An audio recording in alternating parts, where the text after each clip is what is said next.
Just 2 years ago, it was a dream. Tonight, the star in Frisco, Texas becomes reality.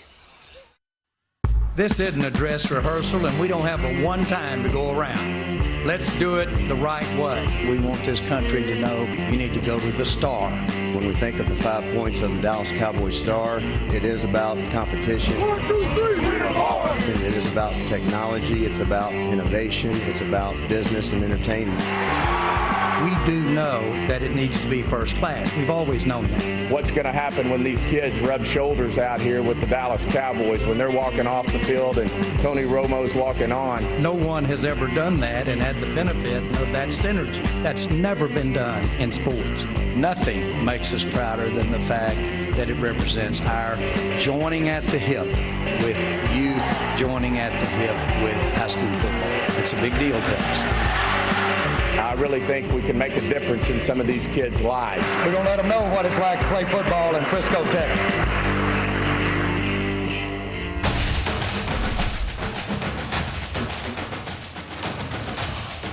New world headquarters of the Dallas Cowboys is known as the Star, a 90-acre track that not only will be the practice facility for the Cowboys, but also home to high school football.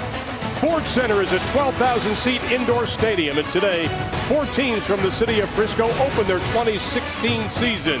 Centennial and Frisco are set to begin district play. The Cowboys hope that Cowboy players would be able to rub elbows with the high school players, and that happened earlier today. Des Bryant spending some time with the players that are playing all day today from Frisco. Hello again, everybody, along with former NFL player Bucky Brooks. I'm Ron Thulin. You know, you talk about this facility, it is very impressive, but what is also impressive, these young people get to inaugurate this facility. Outstanding facility, one of the most impressive facilities that I've been around. You talk about having everything that you can have in a first-class facility. We can talk about the locker rooms and the meeting rooms and even the hydrotherapy units and the training rooms that they have in the facility. The 2 outdoor fields that they have, grass and turf, but then the indoor stadium where you have 12,000 seats where you can watch games and multi-sport things that are going on. You absolutely love what the Dallas Cowboys have built here in Frisco, Texas. Now, high school football in Texas is more than just a game that brings communities together, and it has Frisco.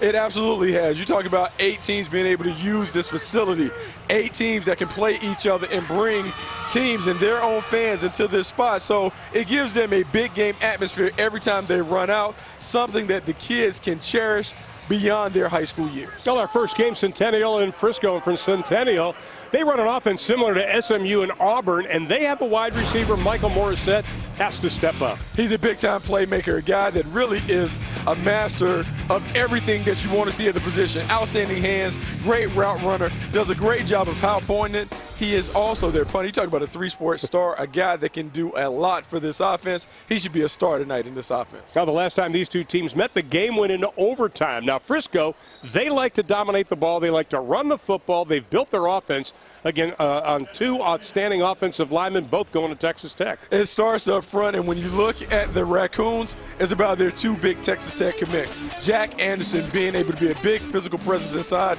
at 1 guard, and then being able to go to the other side with Dawson Deaton, 2 guys that can control the line of scrimmage. This is a team that has really run amok over people by being a wing T team. They're changing a little bit, been a flex bone, but because you had those 2 big bodies up front, they can dominate the point of attack. We'll see if they can get it done tonight against Centennial. Ball control will be a key. Jane Slater is the 3rd member of our broadcast team. She's standing by with Coach Matt Webb, who's making his debut tonight. Coach Webb, over 25 years of experience as a coach, but this is your first head coaching job, and you get your first game in this venue on a nationally televised game. How's it feel? It feels great. You know, you couldn't dream it up. You never dreamed that you're playing on an indoor stadium, much less in your first game. So it's been a blessing to be here, and we're excited for the opportunity. Your son, Davis Webb, the starting quarterback for Cal this year, also got his debut on national television. We got to watch him in the Sydney Bowl in Australia. Did you guys offer each other any words of encouragement ahead of both debuts? Well, he just said it's my turn now, so he's taking care of business first, and now it's up to the Titans to make it a good football weekend for the Webb family. So we're awful proud of Davis. He had a great game last night. All right, best of luck to you. We appreciate your time, Coach. Thank you very much. Ron, back to you. All right, thank you, Jane. Centennial won the toss, and they will receive. Jack Reed gets things underway. Hunter Williams from about the 12, straight ahead, tripped up before he gets to the 20-yard line, but pretty good field position for Centennial. Centennial last year finished 6-4, 5-3 in district play. Had to replace their quarterback. Calling the signals now, a sophomore, Weston Simas. They say he is smart. They say he can run. He's got it. He has the it factor. He's been put in an offense that should play well to his skills. Power spread offense, similar to what we've seen from SMU, Auburn, and the Clemson Tigers. Looking forward to see what he does in this offense. His first play as a starter. He's got Williams in the backfield with him. The pump fake goes up top. Looking for Thomas. Got him! Inside the 45-yard line, and a penalty flag is thrown. Great first play for Centennial. There we had a double move, a hitch and go. Thomas beats his man, makes a great catch. Big time play for Centennial. First one out the gate. Young quarterback should be excited about that one. And the penalty will be declined, of course, but I think one of the things that stood out, Thomas had a nice swim move just to get to the football. Yeah, you have to like the ability to be able to get over the top of the defense. Young quarterback, pump fake, threw it down the field, made a nice adjustment on the catch. First down for Centennial. Not bad for the sophomore first play, a completion of 29 yards. 1st and 10 inside the 45. They hand it to Williams, and he is going to be stuffed. May give him forward progress to the line of scrimmage. Sergio Aldana coming up with a big hit. Frisco's defense was all over there. Got good penetration. Penetration destroys the zone read. Great win on first down for Frisco.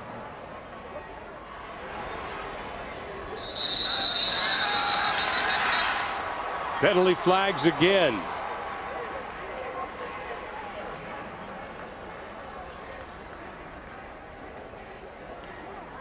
First game, both coaches said there will be mistakes because of the atmosphere and the fact it's a first game. A lot of jitters. You're going to see that shake out as the quarter goes on.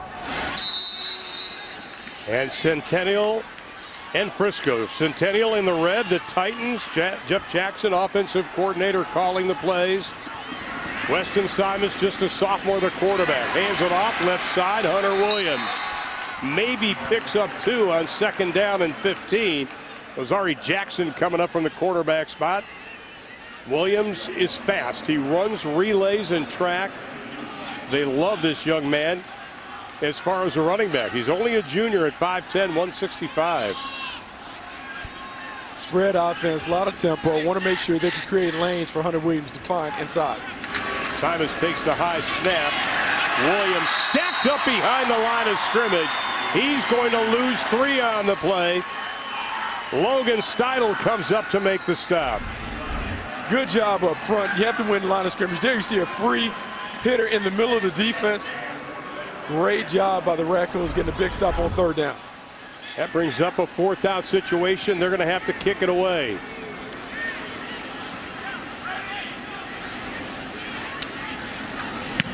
Morissette, also the punter, left footer. Gets it inside the 10-yard line. Does an outstanding job. We've played just about 2 minutes of the opening quarter, and we are scoreless.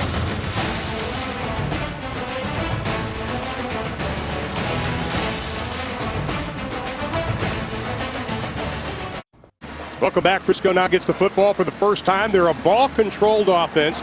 They built their identity on running the football. Now, they ran the wing tee last year, more of a flex bone this season.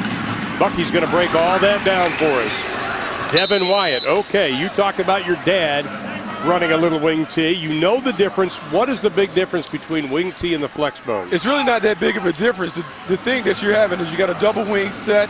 They will motion one of the wing backs to A back or the B back to behind the tailback, the dot back, and they'll find a way to be productive. You see probably a little more option than you would out of a normal wing tee offense. Caden Wright, the quarterback, hands off again to Wyatt. The senior, 5'8", 160. They love to control the football. Centennial had a 17-point lead last year in the game between these two. But Frisco came back, tied it up, went into overtime. Centennial won it. And one of the reasons they went to running this flex bone, you don't need a great offensive line. No, you don't need a great offensive line in masking because they'll leave some of the guys free.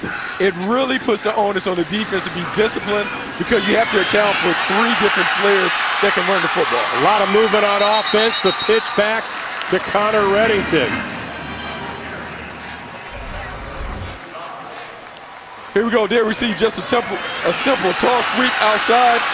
The advantage of being able to run the flex bone and some of the motion action, you're able to pitch the ball to a runner with already getting a full head of steam around the corner.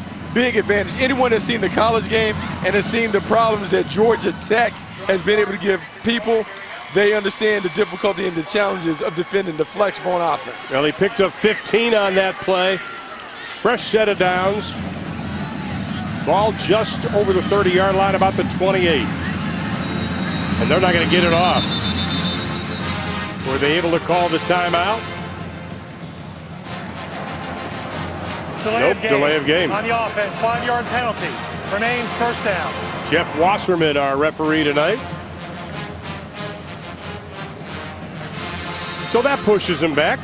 Head coach, of course, Vance Gibson for Frisco in his 12th season. We'll be talking more about his history because it is impressive. This time right. Good job by the defense. They not only took away the dive man, they were able to quickly collapse on the quarterback. You will see some of those quarterback follows, quarterback leads. They receive the fake handoff. People assigned to the dive. You also have guys assigned to the quarterback. Great discipline and detail by the Centennial defense. Especially the linebackers, McLean and Jenkins. They stayed in their position and they held it. This time Wright pitches it back. Stanfield gets close to the original line of scrimmage, setting up a 3rd down and 11 situation. 3rd and 11. This is not the kind of situation that a flex bone offense wants to be in. Well behind the chains. You don't want to put the onus on your quarterback to have to pass because it's not an offense that's designed to have proficient passing plays. No real huddle for them. They just come right up to the line of scrimmage with Wright. Wright pitches, ball's loose. And they're going to be dropped back at the 25-yard line. Reddington just couldn't get the handle on it. That'll bring up 4th down in a bunch. For all the positive things about the flex bone and option football, the ball typically has a tendency to hit the ground. When you're making blind pitches, particularly in high school, quarterback has to understand you got to maintain the pitch relationship. Let's look and see if that has something to happen. David Roberts did a good job from that strong side linebacker position. Vincent Ton's going to have to kick it away, and he's going to be kicking it to Jackson Gibbs. Ton end over end. Gibbs at the 41. Maybe gets a yard. Good coverage. Good. 34 yards on the kick. Well, the Dallas Cowboys play in Arlington. To get up here, you have to go by the old practice facility, Valley Ranch, head up Central Expressway to the Star. And that's where we are right now. And that, of course, is in Frisco, Texas. And there are a bunch of high schools, and they keep opening them up. It's the fastest growing school district in the state of Texas. 8 high schools are currently playing football. And they're going to add more. And now Centennial takes over. Simons, the sophomore, throws across his body, complete to Mustaka. Best wide receiver on the team. Last year he had 24 receptions. He's very shifty. Very shifty, works in the slot. When they empty out the formation, what they're trying to do is stress the defense and try and find a favorable matchup. Ideally, you want your wide receiver on one of the linebackers inside. Hunter Williams now in the backfield.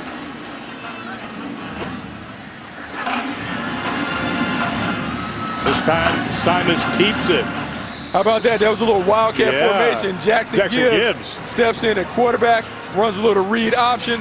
More dynamic athlete executing the mesh point, gives you multiple options in terms of a home run runner that can end up with the football. I was asking the coaching staff, give me a word to describe Jackson Gibbs. Stud. That was the only thing they all said. When you're watching the tape, you certainly can't disagree. Yeah. Special athlete. You want to make sure he gets the ball in his hands because he can make magic happen. Now Simons comes back in. A little confusion offensively. Play clock down to 7. And now Centennial's going to have to burn a timeout. Looked like a Timeout, little Centennial. confusion. You know, first game, you're trying to do a bunch of different things, trying to attack them. We'll talk more about that when we return.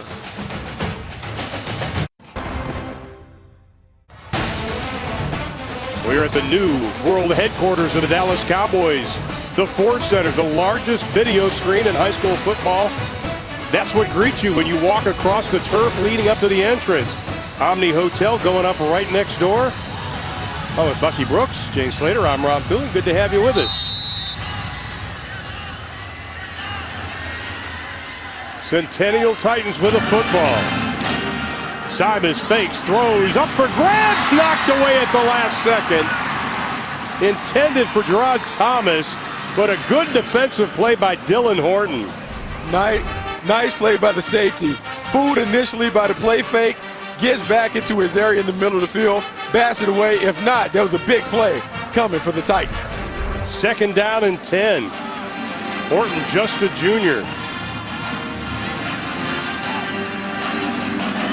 Simas again, rifling the pass, had 2 to choose from. I think it was from Mustaka, the 5'7" best receiver on this team, senior. Here's the numbers on Weston. Coaches say he has it. He's a natural-born leader, plays 4 different sports, or 3 I should say, football, basketball, and baseball. That's talent. A lot of talent. They're trying to open up the field for him here. A little empty formation. This time he keeps it right up the middle. First down. Inside the 30, down to the 29-yard line. Elijah Boyd up, trips him up after a pickup of 15. Nice play, empty formation, quarterback draw. Now quickly going to the line of scrimmage, take advantage of the defense. High snap, he one-hands it to bring it down and gives it to Williams. I tell you, Weston just used his right hand because that snap was going over his head. Snap was going over his head, and what we're seeing right now from Centennial, a little quicker pace, trying to wear down the Raccoons defense. And they put it in a different gear. He keeps it. This time he throws it. No penalty flags. He was outside of the tackle box. So it goes down as an incomplete pass. Pretty heads up for a sophomore. Smart play by the quarterback. Got outside the box, realized that he wasn't going to have positive yards on the run, finds a way to throw it away, and his offensive line didn't go down the field. We saw Matt Webb. He talked to Jane earlier. He's also the head coach and athletic coordinator. First year as a head football coaching job, has been an offensive coordinator and a baseball coach for 27 years. Team has had a lot of head coaches over the last few years. And he said taking over, the first thing he wanted to do was establish trust with the players. Simas again one-hands the snap. The deep out. Ooh. Michael Morissette, we talked about it in the open. He gets it down to the 20. Should be good enough for a first down. What you're going to like about this play, watch how he works his feet, drags the back foot. And even though in high school you only need one, outstanding body work, body control, shows a little ballerina skills, making it happen. Well, he was all district last year. He's another 4-sport guy. 1st and 10 from the 20 now for the Titans. Williams picks up 2. 5 minutes to play in the opening quarter. Like a lot of teams, Centennial has pared down the offense for game 1. We talked at the top of the show. They run an offense similar to SMU and Auburn. Said they try to pattern a lot what Chad Morris, the head coach of SMU, just down the road does. Yep. This is the 10th play of the drive. Penalty flag thrown. Mustaka, nothing doing. Not bad to emulate SMU. No, not bad at all. Chad Morris had a lot of success at Clemson running this version of the power spread. We've also seen it at Auburn. Ohio State runs a version of it. Even Tom Harriman down at Houston. What you're trying to do by opening up the field, create big running lanes for your runners and easy passes for your quarterback. Now the holding penalty will go against Centennial. So says Jeff Wasserman. Here's a good look at Coach Webb, and as Jane mentioned, Davis Webb, his son, went to Texas Tech, transferred and all the way out to Cal and playing for legendary Sonny Dykes, another Texas legend. Of course, his father, former Texas Tech head coach Spike Dykes. That snap gets away. Williams has to fall on it. That was about 4 or 5 snaps he had to one-hand it. Yeah, trying to get a consistency on the shotgun snaps from his center. We want to make sure he hits him in the chest. These are the plays that really are costly because now you have a big loss. You're facing a 3rd down and extra long situation. You're hoping that your sophomore quarterback is smart enough to avoid the turnover and find a way to put him in field goal range. Well, that was a loss of 10. The original line of scrimmage was the 20. They'll try to get it back through the air. Simons rolls, throws, tip, incomplete. Again, Dylan Horton was right on the coverage coming up from that free safety spot. He's kind of giving me the impression he might be the headhunter of the group. Yeah, he looks like he could be a real good player in the back end. I love the size and the range. His ability to get around the ball is something that you obviously look for. He's going to play a big factor in this game, especially with Centennial looking like they want to throw the ball a lot tonight. Morris set left footer. Last punt went better than 40 yards. Elijah Boyd standing back to return it for Frisco on the 10. Good snap. Oh, he gets this up in the air. He's got a leg. Fair catch called for at about the 12-yard line by Boyd. Punt carried 30 yards, but it got him inside the 20. Here's the atrium at the beautiful Cowboys World headquarters, the LED lights in the chandelier. And, of course, what would a Cowboy facility be without showing off a little hardware, a little Super Bowl ring? And, of course, Hall of Famer Michael Irvin also part of this new world headquarters. And you can see some of the stats. How about that exterior video board we were talking about? Over 2,200 square inches, and one inside's not too shabby either. Here's Wyatt. Nice job getting over the 15 to the 16-yard line. Pickup of 8 on the play. Hunter Williams on the stop. Nice tough run inside. Attacking the middle of that defense. You'll see them kind of vary the options that they run from midline to trap option. They're going to attack the front. We're seeing a little odd front from Centennial, looking them to keep hitting it right down the middle. Kenzie Cook now split out to the near side. They pitch it back. Stanfield got a little bit of running room, still on his feet. That'll be good enough for a first down as he gets up to the 25-yard line. Pickup of 7. Frisco, the smallest of the Frisco schools, but they're one of these schools, when you look at what Coach Vance Gibson has done, they seem to pull off an upset every year. He does a great job of getting his team ready to play. And even though right now he's working with a lot of inexperienced players at the skill positions, they graduated a lot of players. You can see right now, this is a well-oiled machine on offense. Only returning 6 starters between offense and defense. Here's Wyatt.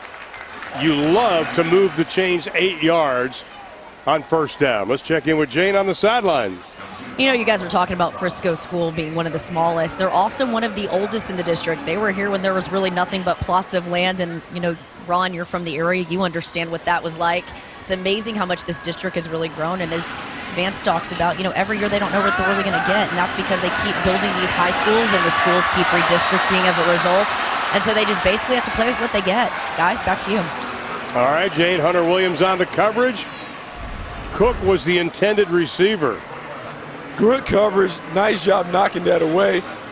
Eventually, the Raccoons are trying to suck you in with all those inside runs and the power pitches. When they throw the ball, they want to throw it for big shots. Missed on the opportunity right then. Blake Yancey's the offensive coordinator for Frisco, and he calls straight ahead run by Wyatt. That'll be good enough for a first down. You know, this Frisco team did not have a spring practice, but they gave him an extra week in the fall, more than anybody else. So that gave them basically an extra week to prepare for this game tonight. Yeah, gave them an opportunity to really fine-tune their offense and really work on their game plan for Centennial. The pitch back. Stanfield still on his feet, cuts back. Gets close to the 50-yard line. Should be good enough for a first down. Patient running by Jamal Stanfield. This power pitch has been very effective for the Raccoons tonight. Being able to get their runners on the edges. They're getting the nice seal block, getting the arc block by the wingback, getting to the corner. We've seen Jamal get a couple of big plays. Stanfield get a couple of big plays on that pitch. Well, he picked up 11 on the play. Pitch it back to Reddington. All but red jerseys around him. Nothing going on. Nice play. What we're seeing right there on that, Centennial's defense is starting to adjust. They're beginning to bring pressure opposite the way the back is motioning. Now they're beginning to attack the power pitch. Let's see what the Raccoons do to counter what Centennial's doing on defense. Loss of 5 on the play. Vance Gibson was getting out on the field a little bit.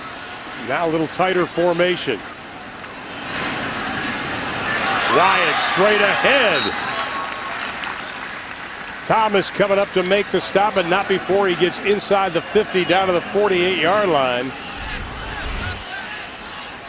Yeah, what we're seeing there, one of the base plays, we're seeing the trap play right up the gut, taking advantage of this defense. They're beginning to worry about the outside, so now you go back to attack the middle of the defense. Well, with 1:02 to play in the quarter, facing third down. Timeout. Frisco High. Frisco's going to call a timeout to talk about it. Exactly the kind of offense you and I anticipated Frisco would have, correct?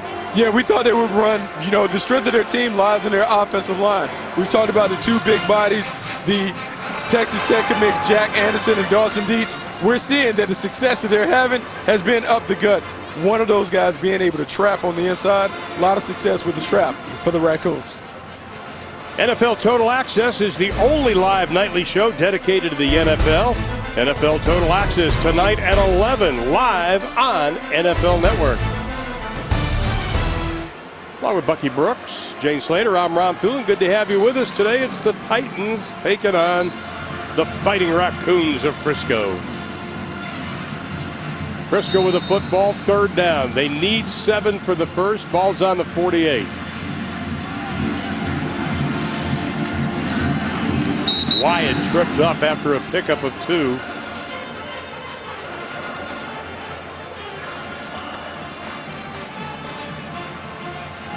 But if you're Vance Gibson, you have to like the way this game is shaping up. Yeah. They're controlling the clock. We're almost at the end of the first quarter.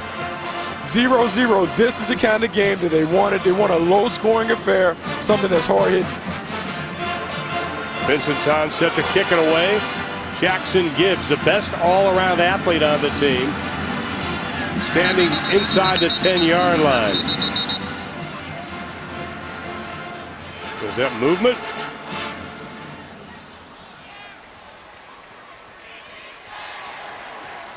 Full start, number 5 on the offense. 5-yard penalty, remains 4th down. Stanfield moving a little quickly on that.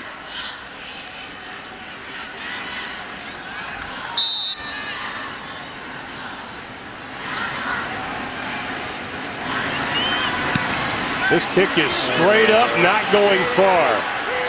Short kick, gets a good roll. Very favorable roll. It gets a great roll. Oh, why is Centennial anywhere near the football? Unless he feels like the ball ricocheted off of one of his guys, that would be the only reason why he would be down there. But you heard those guys on the field mics yelling, Peter, Peter, Peter. Yeah. A lot of times you're trying to tell your guys to get away from the ball because they may not know. 38 yards on the kick. It went straight up in the air, but watch this bounce. Now you just get away, right? As a coach, you're telling your players, don't go anywhere near this. Yeah, live ball, you have to get away from it. First game jitters sometimes. You see mistakes like that. But they do have the football. Let's see how much Centennial throws to the tight end tonight. They love doing that. They also like gadget plays. Big time part of their offense. Isaac Williams now in the backfield. He's got a carry. And he gets up to the 15 as the first quarter will come to an end. So the two teams trading punches early on. Coach Gibson's squad running the football like we thought they would. But Centennial has played tough. Second quarter straight ahead on NFL Network.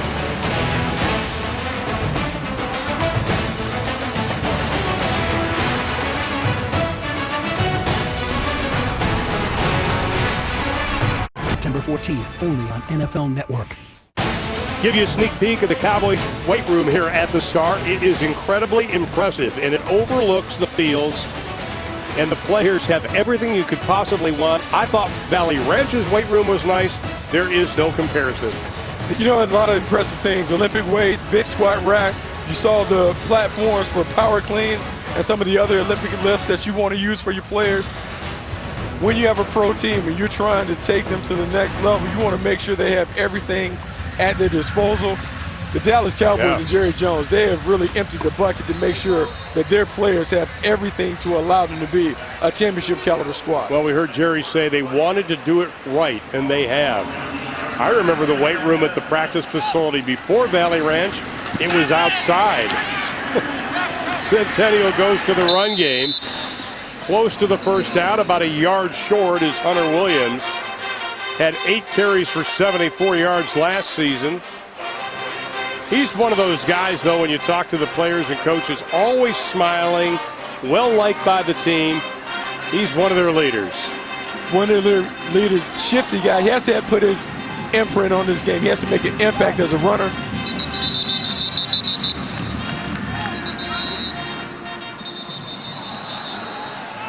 Well, they've got whistle blew right away. Players kept playing, but we do have a penalty.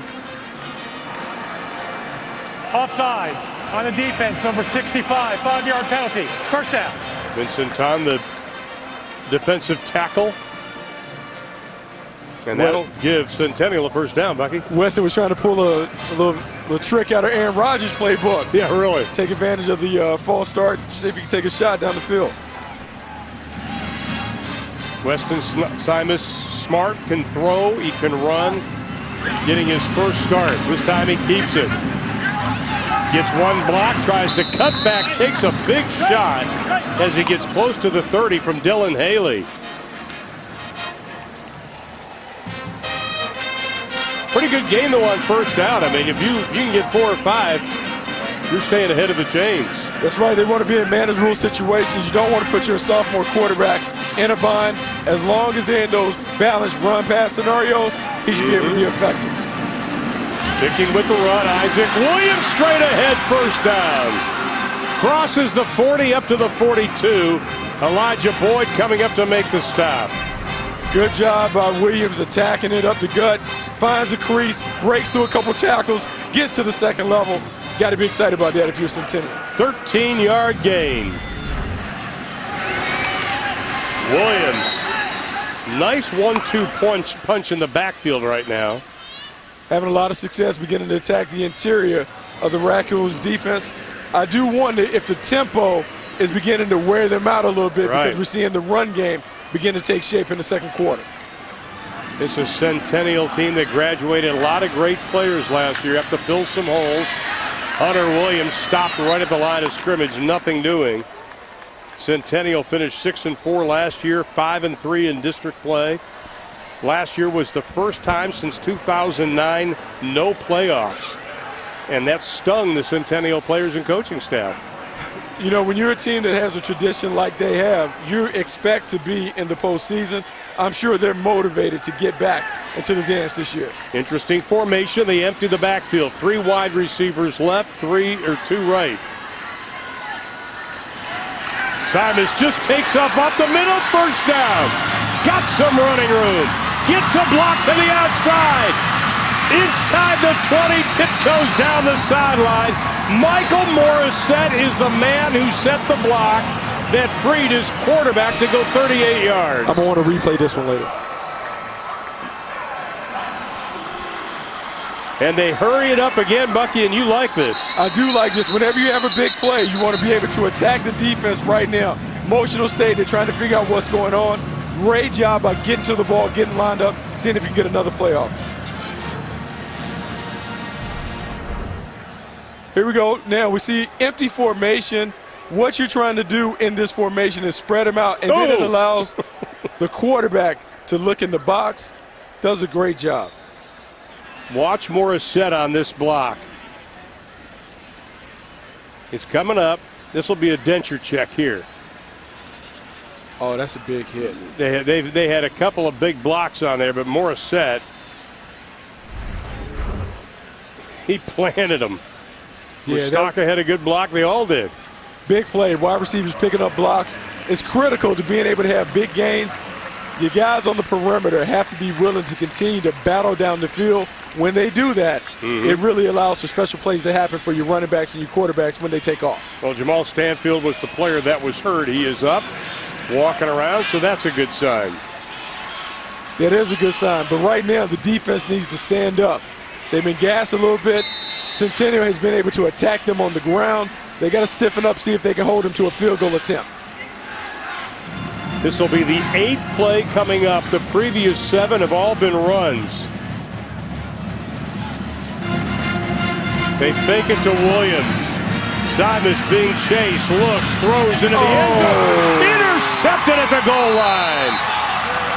There goes that guy again. We've talked about him. Dylan Horton. Dylan Horton has been fantastic. He's been outstanding tonight. They're floating in the back end, makes a play. If you're Centennial, this is not what you want to see from your young quarterback. Understand situation and circumstance. If you don't like it, throw it away, run out of bounds, but you can't turn the ball over in the red zone, cost your team points. Here we see play action fake, doesn't like what he sees, rolls out a little bit, gets a little pressure, tries to make a play, but doesn't see Dylan Horton coming over.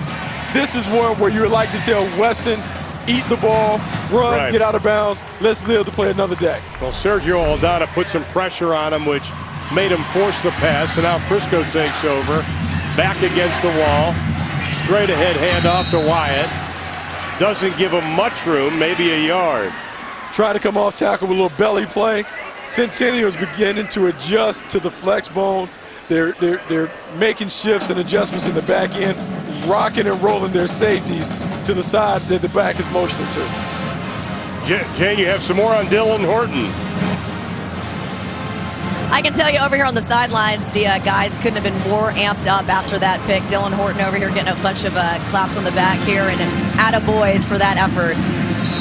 And he did. Wyatt on the carry, gives them a little bit of breathing room, but now they're facing 3rd down at about 7, just over 6 yards, and you want to get a little more room to punt.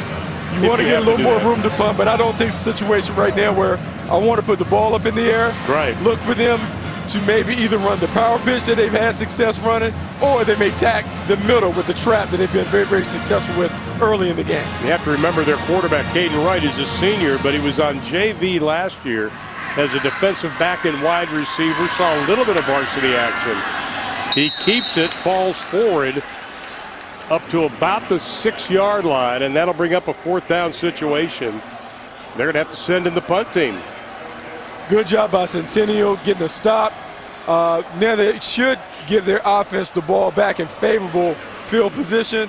Even though they didn't get the points in the red zone opportunity with the interception, they should be able to go right back and take advantage of the favorable field position. Now remember, Vincent Todd's last punt went straight up in the air. He got a good bounce, able to carry it almost 40 yards. Jackson Gibbs, though, standing at the Frisco 41-yard line. This one end over end. Gibbs will return it. Spins away from 2, then gets hit. 34 yards on the punt. 7:19 to play in the half. Still looking for our first points of the evening.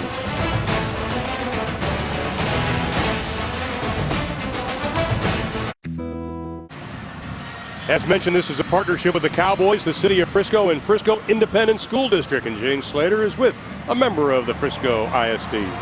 I'm here with the superintendent, Dr. Jeremy Lyon, and this area has seen such a tremendous amount of growth. Why do you think that is? Well, I think it's a combination of just the growth of the Metroplex in general, but also the great things that are happening up here in Frisco, and there's great things happening all around us. You've been a coach and a principal, now the superintendent. When Jerry Jones with the Dallas Cowboys came to you and said, Dr. Lyon, this is something I want to do, what was your initial thought? Well, you had great partners at the table with the city and the school district, and then Jerry with his vision. He's got a vision for everything, and he was right on the mark again on this one. The vision that he had was a great place for high school sports and activities, but also a place where he can train his team, and he pulled it off. It's beautiful. The vision, now reality, now that we've got 4 games underway here inside the Star. What do you think of the event so far? I love to see the smiles on the kids' faces. That brings it all home. The players are excited, the cheerleaders, the band. I mean, we're doing this all for our kids, and they're really enjoying today. This is also one of the fastest growing school districts in the country, in Texas for that matter, but one of the fastest growing in the country for that matter. What does this sort of facility, this sort of attention do for not only your athletes, but also your students? Right. You know, we are the fastest growing school district in Texas, and that's because of the educational quality of our programs and facilities and things that we do. So I think this is going to do nothing but maybe speed that up even more. So from 8 schools, we could potentially be talking about 10 schools here coming up. I appreciate so much your time, Dr. Lyon. Guys, up to you in the booth. All right, thanks, Jane. Hunter Williams, a little screen pass. Great play call, though, Bucky, because they had the blitz on. Great play call. Quick flash screen. Dumps it out quickly to the back. Takes it inside the 15-yard line. And he got it down to the 23. Then he runs it, picks up maybe a yard. Inside of 6.5 to play in the opening half. Still scoreless. The 3 previous games today here at the Star have been very high scoring. Nobody thought this game would be high scoring. No, the styles of play, you knew that the flex mode would slow the tempo down a little bit. And we also knew Frisco's hard-hitting defense would do a good job containing Centennial. And whenever these two teams match up, it's always a tight and very competitive game. Well, the official came over to talk to Vincent Ton, and not sure if he's got a little bit of blood, but he had to be taken out of the game. 2nd down and 9. Ball on the 14-yard line for Centennial. Hand off Hunter Williams. They had a great drive only to have Dylan Horton come up with the interception at the goal line. But now Centennial knocking on the door again. 3rd down situation. We want to make sure that the quarterback makes a good decision if it's in the pass. They've been very successful opening up the formation and attacking the box. Let's count and see if they put 6 in the box, because if it's only 5, he's going to want a quarterback draw. Simon pressure from the backside, and he goes down. Connor Swoop coming in from that linebacker spot. Big play by Frisco. Look, they've seen the empty formation. They bring up the outside linebacker, 6 on 5, get the pressure. Big hit in the back. Nice adjustment to the empty formation that Centennial has been using successfully against them. 37-yard field goal attempt. Kick's got the accuracy, and it has the distance. And it is good. Connor Denisi, the junior, with the field goal, gets the first points of the ball game for Centennial. Part of the Cowboys practice facility inside and next door at Ford Center. Centennial opens up a 3-0 lead.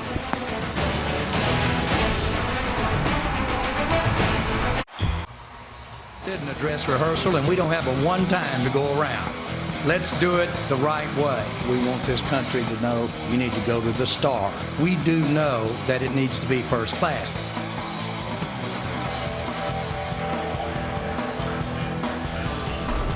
And welcome back inside. Frisco now trailing 3-0. They've had a couple of outstanding offensive plays. Good defense, coming up with 1 interception by Dylan Horton, but it was Centennial getting on the board first.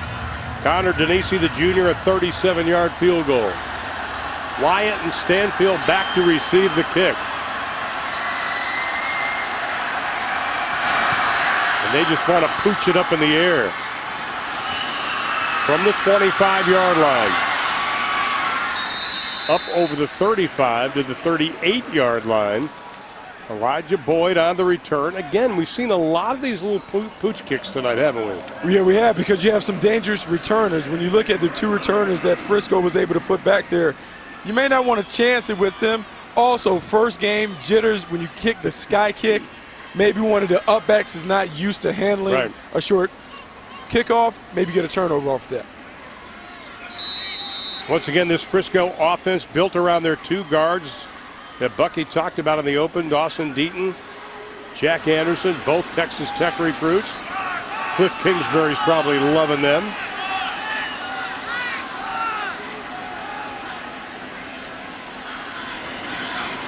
From the 37. No place to go for Wright.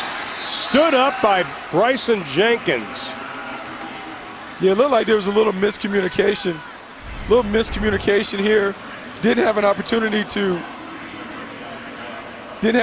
see the pitch man, get a little penetration. Good job up front. Guys being home, taking care of their responsibilities. Loss of 2 on the play as we go inside of 4.5 left in the opening half. Right from under center. Stanfield got the first down, gets to midfield. Reese Bartles making the stop. People that believe in the flex bone and the wing team, they believe that persistence pays off. Here, once again, we see the power pitch. There we see a nice block on the seal. Great space, easy 12-yard gain, and a first down. And the clock is running. Stanfield goes in motion, and I think there was a little hesitation there. You were already groaning on that one. They were setting it up. It was a matter of time for them to take a shot. 35 in the offense, 5-yard penalty, remains first down. Kinsley Cook moved a little early.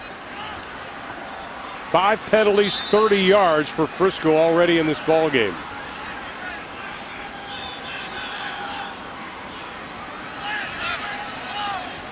Clock running. On 1st and 15. Wyatt stood up after a short gain. Devin Wyatt, the senior, 5'8", 160. Logan Dodd, outstanding from that strong safety spot for Centennial's defense. Centennial's been doing a really good job of containing the big plays for the most part. There we go. They fake the pitch. Wright keeps it. Running room to the 40. Takes a hit at the 38-yard line by Jackson Gibbs. Big hit. First down, but a big hit by Jackson Gibbs on the quarterback. Nice bootleg action. Look, we've seen the power pitch a couple times. See him come out the back door. Man, way to absolutely run through him if you're Jackson Gibbs. First down for the Raccoons, but way to send a message with a big hit on the quarterback. 13-yard gain. Stanfield has been used as a decoy a lot tonight as they give to Wyatt. Trips his way up for about an 8-yard gain. You know, Frisco's made a subtle adjustment. Early in the game, they were running the trap, hitting them right at the midline, right at the center. Now they're taking it slightly off tackle, a little more of the belly option series. The thing about this offense, guys that understand it have all the answers to what the defense can do. That's why you begin to see the success of the running game in this quarter. I think Frisco, is it Frisco calling the timeout or Centennial? Well, Centennial called the timeout. I was going to say this could have been a perfect time for Frisco to throw the football. Yep. They're on a roll running it. Boom. You want to be sure to stay with us at halftime for NFL Up to the Minute, because we're going to take you back to our NFL Network studios for scores and highlights from around the nation, and then a special treat. Michael Irvin joins the Cowboys' Charlotte Jones-Anderson for a private tour around the Star. Here is the Dallas Cowboys numerology wall. So this is really our history by the numbers. So it tells you all of the accomplishments of the history of the Dallas Cowboys. 5 Super Bowl wins. It should have been 7. And we will have the full tour with the always enchanting and enlightening Michael Irvin. That'll be coming up at halftime. Frisco only 1 pass tonight. Now they are a ball control offense, no doubt about it. 2nd down and short. Wyatt, he will get the first down. Ball will be marked at about the 27-yard line as we have 2:33 to play in the first half. Continuing to pound that right side of the ball. Doing a great job of having success running the football. Really like what I'm seeing from this Frisco offense. A lot of misdirection. This time they pitch it back to Stanfield. And Centennial is waiting for him. Brock Floyd coming up to make the stop. I tell you, what's your key on that? Because Stanfield's moving. Who should you be looking at for your key on defense? You know, it's tough because you have to give all of your defenders have to have separate assignments. They have to work independently but collectively. So inside to take away the dive, your tackles have to work, your linebackers on the outside have to worry about the quarterback, and someone has to be assigned to the pitch. Wyatt, the quick hitter, inside the 10, inside the 5. You know, they've been probing the inside of that defense over and over again. Most of the success has been on the right. Now they go back to the left with a quick trap, springs the leak, gets into the secondary, runs all the way inside the 5. Now they're goal to goal for Frisco. 24-yard run for Devin Wyatt. It was so quick. Caden Wright got the snap and immediately gave it to Wyatt.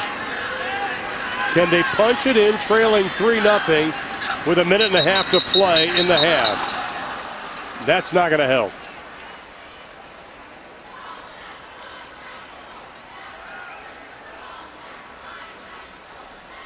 Now the ball's going to be moved back 5. False start. Number 59 in the offense. 5-yard penalty. Remains first down. Nick Mata, the backup center.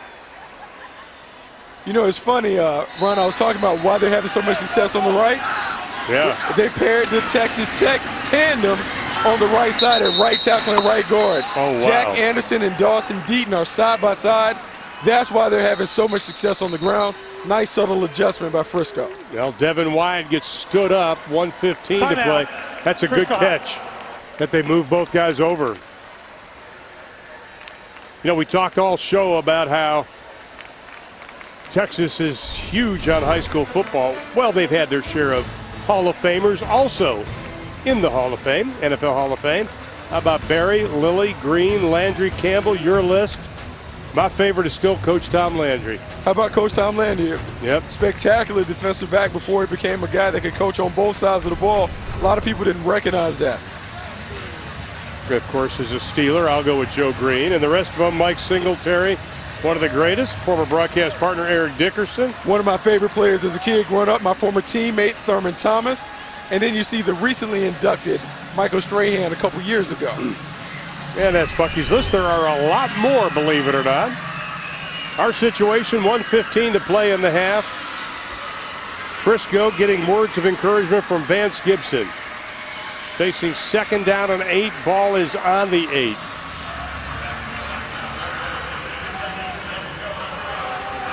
Frisco with 1 timeout left. You know, Ron, so now we have another interesting catch. So now the 2 guys are at guard. Anderson on one side, Deaton at left guard. They're just flip-flopping him. Fake the pitch, Wright keeps it! Touchdown! Penalty flag is thrown.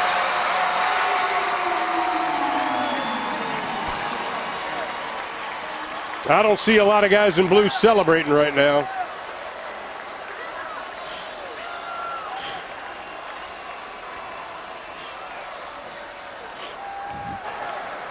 Holding on the offense, number 7. 10-yard penalty. Remains 2nd down. Devin Wyatt got caught. Got caught. Yep, there it is. Yeah. Oh, Wrapped him that's up. not holding. That's 2-point takedown. Wrapped him up. Might have been unnecessary. Yeah. Might have been unnecessary. I wonder if they have a compliment to that play where if we're going to see Devin kind of sneak out into the flat. It's only a matter of time. Every time they run that bootleg, he's been blocking. I think at some point he'll probably bluff and sneak to the flat. Might be wide open for a big play. Well, Vance Gibson wanted a better explanation. He came out and was talking to referee Jeff Wasserman. They're taking the flag away. Touchdown! Wow, I didn't know you had bargaining power as a coach. Wow. And they say that you can't work the officials. Man, how about that? He was able to get the benefit of a call without replay. I don't think I have ever seen that. Yeah, no, I can't say that I've ever seen that. Well, he's got a smile on his face. Jack Reed will try to get the extra point, and now they've got to try to explain this to Coach Webb. Yeah, I don't think he's buying that at all. No, I don't think he is either. I thought once you make the call, it's the call, whether it's right or wrong. Yeah, that's a tough one now. That's a tough one if you're Centennial. I mean, he obviously was holding him. He wrapped him up pretty good. Kyle Reddington is the holder. Reed the kicker. We'll take a look at that play one more time. The hold by Wyatt was obvious. So there we see him. He made contact in front. Yeah. Now I understand maybe what he was saying is the guy was trying to spin out, but that's hard to justify. No. That's hard to justify that one. That's a mugging there. And I don't know what he said in those couple moments to get them to change. I don't know what he said.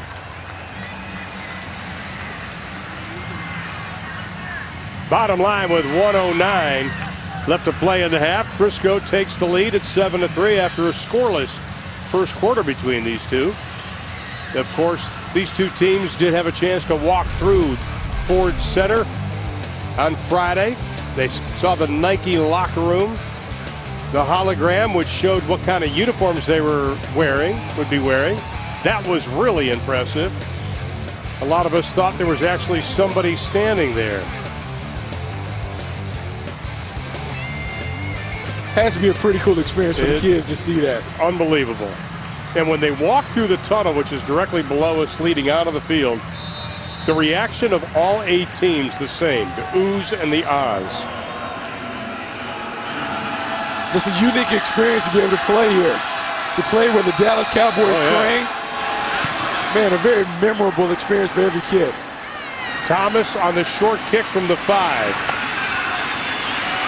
Takes a hit as he crosses the 15, gets to the 17. 1:02 left in the half for Centennial to work. Well, the one thing we know, their offense is certainly capable enough to taking the ball down the field. They're used to operating at tempo. You have a young quarterback, a sophomore quarterback. You don't want to make a costly mistake. So it's the delicate balance that Webb has to make when dialing up the plays. What would you do? I mean, I think you kind of have to go for it. You've had some success spreading it out.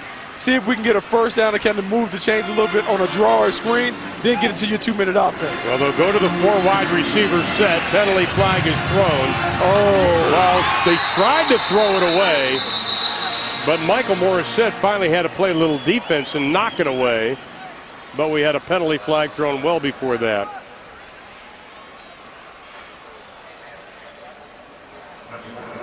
Holding on the offense, number 66. Cody Ragsdale. Goal line. Heat first down. And so that'll back him up. So now that you're backed up, I think you try and run and get out of the half now. Right. Frisco has 1 timeout. I don't want to give them an opportunity to get a quick score. I think they just kind of settle with it being going into half down 7-3, come back with a better game plan, see if they can get ahead. Well, it's been quite a battle between these two teams, both teams with some spark on offense. And they'll do exactly that, Bucky, with Hunter Williams. And Connor Swope coming up to make the stop from that Sam linebacker spot. Inside handoff, bounces it to the left. Big hit. That's a big hit.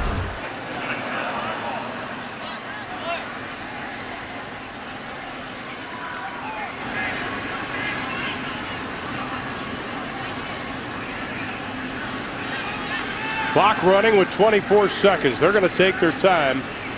About a 9-second difference between the play and the game clock. Just a simple handoff. Osiris keeps it. He gets up over the 20 to the 22-yard line, and that should do it.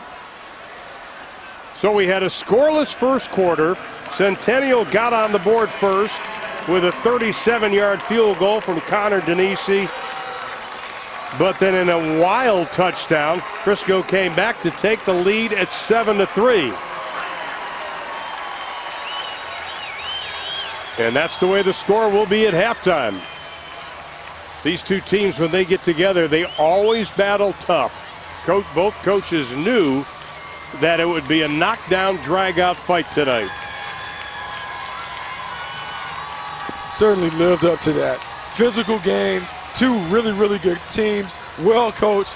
Look forward to seeing how it plays out in the second half. Now they're going to regroup, head back to the locker room as Coach Webb trying to figure out also what happened that last minute and a half.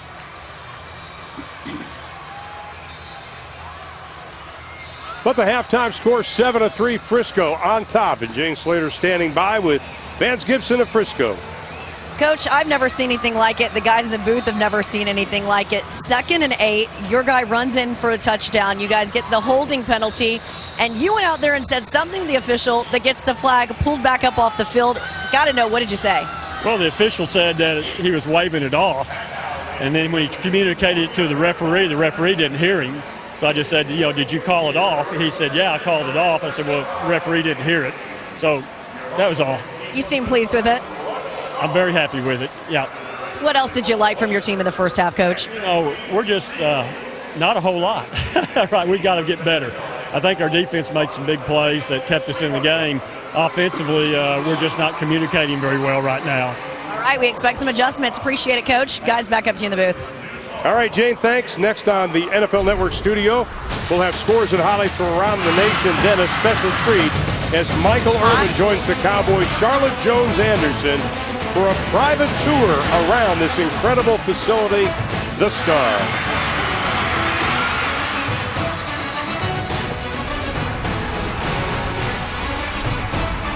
Vistaprint.com. They're doing games.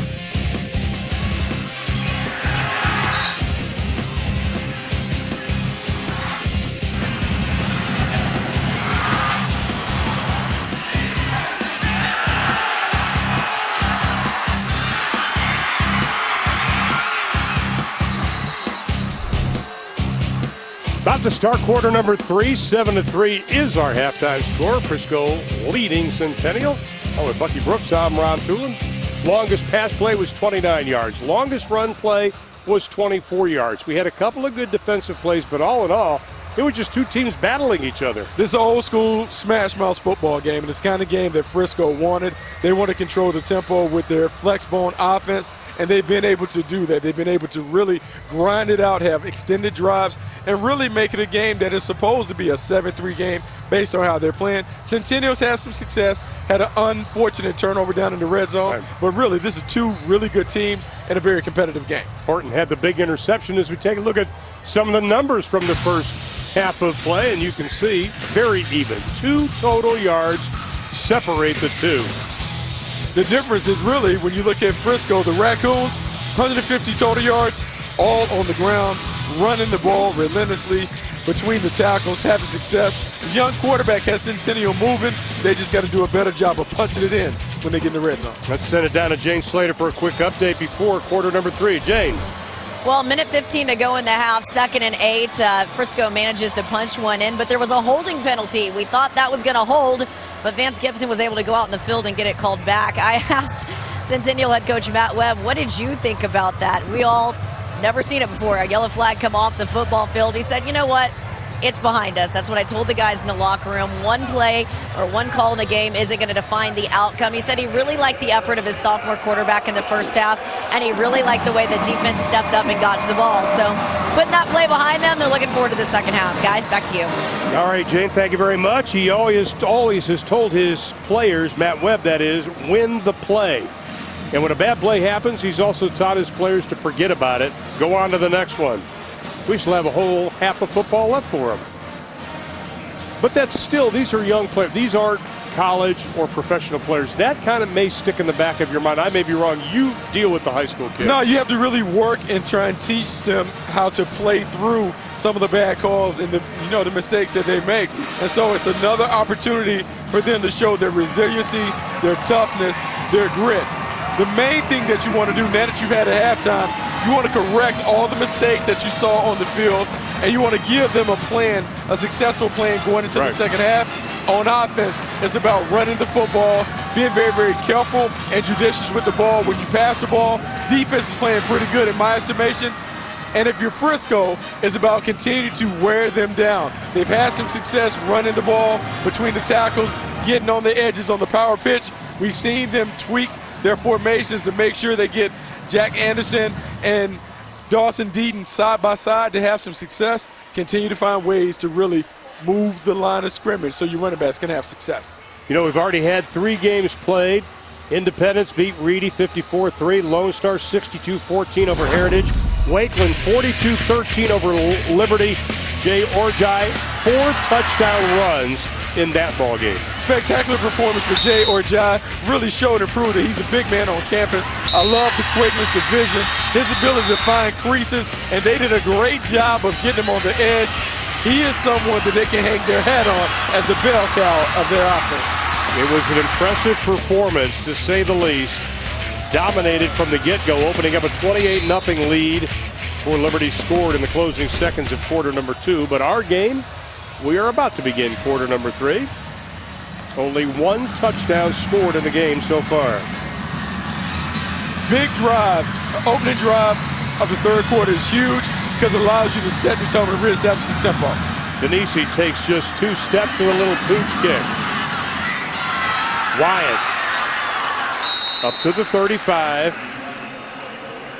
Along with Bucky Brooks, Jane Slater, I'm Ron Thulin. Good to have you with us as we open up Ford Center and the Star.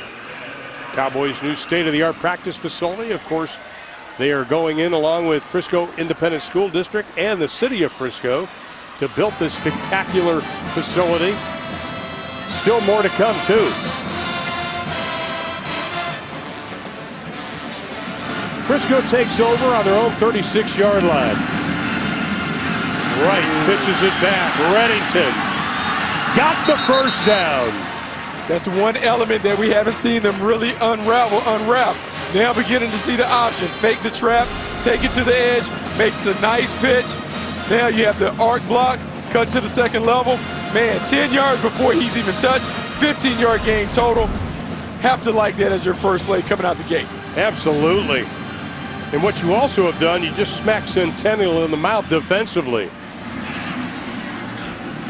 Go into motion again, just a straight belly play to Wyatt. Another first down. Bartles makes the stop. 2 plays, 2 first downs. Beginning to impose your will. There you see the belly play. Attacking a little bit on the edges instead of hitting the middle. Beginning to hit right off tackle, having success. That's been one of the adjustments that they've made. Now, as Centennial begins to stop the belly, watch them go back to the trap. 30 yards in their first 2 plays. That was good for 16. Then we have a penalty.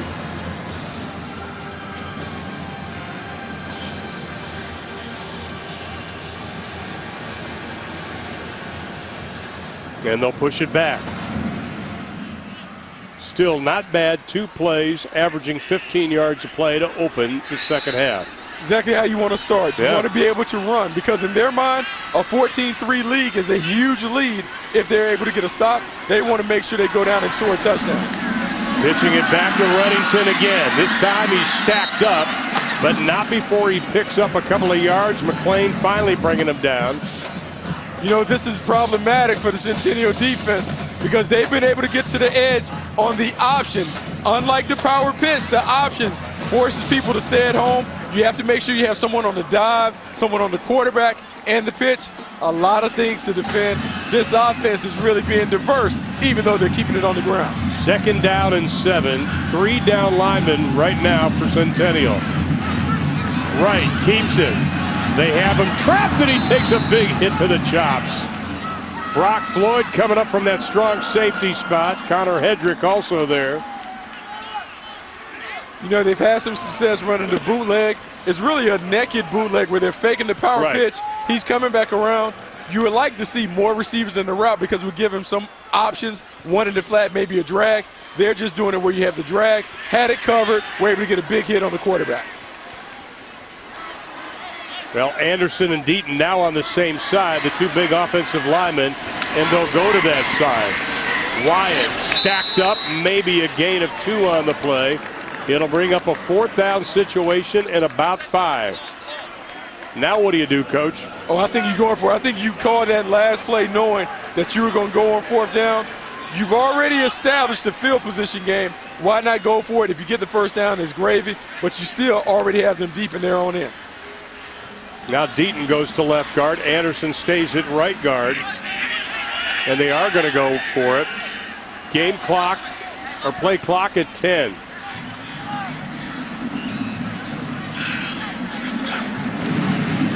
They pitch it. Reddington. Man, wait a minute. Loses the football. Was Centennial able to come up with it? And they did. They did come up with it. How about you like one of your big boys with a 7 as his first number? Daniel Schoep coming up for the recovery. Big play. Look, that was an outstanding play. He had gotten the first down, was into the secondary. Someone puts a hat on the football. The ball comes out. Great job by Centennial getting on it. Big turn of events here in Frisco. Logan Dodd is the player you were talking about who got the ball to come out. So both teams have forced timely turnovers. The interception by Dylan Horton for Frisco, and then the fumble recovery now. Simons loses the football again.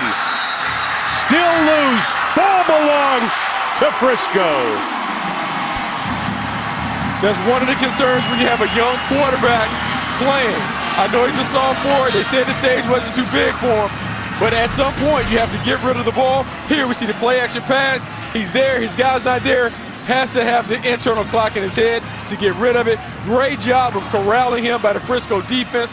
Forces the turnover. First and goal, 6-yard line, going in. Well, they got the ball back, and again, they're knocking on the door. Centennial late getting out defensively. Ball is on the 6-yard line, first and goal. There you see the Red Raiders commit side by side on the right. I'm thinking the ball is going to the right. Kyle Reddington. Ooh, good job. Stuffed right at the line of scrimmage, maybe even lost a half a yard. Good job by that defense stiffening up right there. No gain on the play. Second down and goal from the 6. And they will take their time.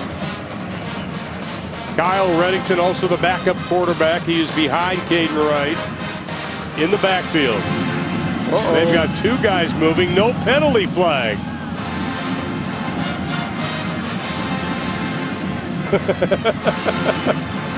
You know, maybe because they had the thought to stop and reset, they'll use it as a shift. Well, they're not going to get it off. Well, either way, they got a 5-yard penalty. Yeah, either way, they got a 5-yard penalty. Or do they get a timeout? No, they got the timeout called.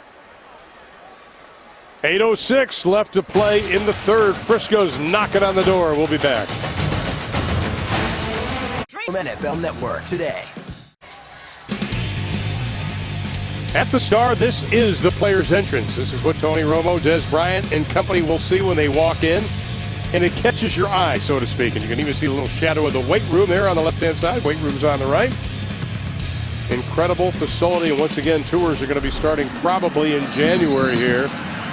And you will be able to find more information by going to the Dallas Cowboys website. The fake toss by Wright. Keeps it. Throws incomplete. Intended for Cook. Missed the layup. Had the nice concept.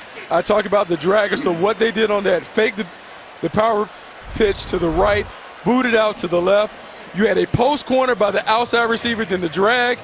Just needed to take his time and drop that in there. Tough throw for a right-hander to roll to his left and make that throw down. Third down and goal. Little confusion.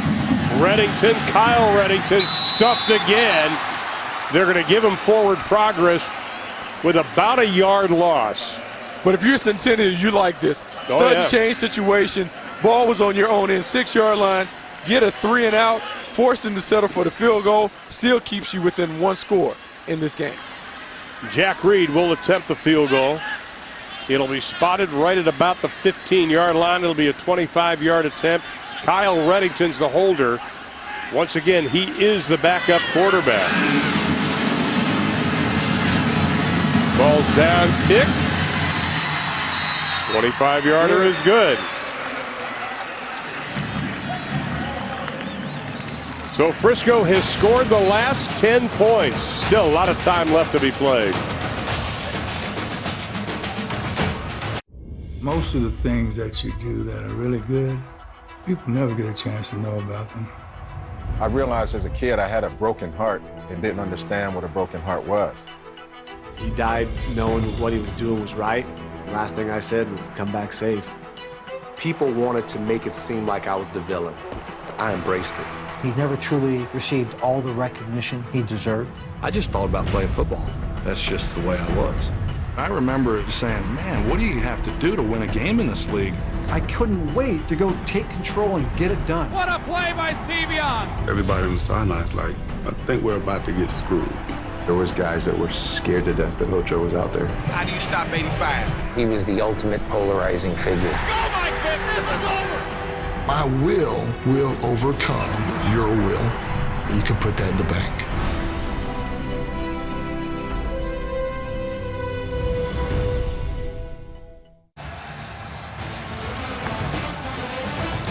That's a good look at Ford Center. The new Omni Hotel going up next door should be ready next July. Good crowd on hand tonight. Tickets were sold out weeks ago. And they'll go with another quick pooch kick. Hunter Williams from the 15-yard line got some running room. Oh, that takes a hit as he goes out of bounds. No penalty flag, but an outstanding return. 32 yards. That's the way you answer that field goal. Absolutely. Short kick, outruns really the coverage to the left, takes it down the boundary, gets it right near midfield. Great field position for Centennial. Titans in business. Jack Reed, the kicker's the one who came up and made the stop, but I think the coaching staff may be a little concerned because Hunter Williams got up with a little bit of a limp after that return.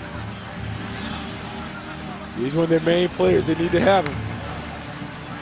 Now he is not going out for this first series. Isaac Williams will be in the backfield. Williams has it, bangs his way. Nothing doing, right back to the line of scrimmage. Vincent Tunn doing a good job from that defensive tackle spot.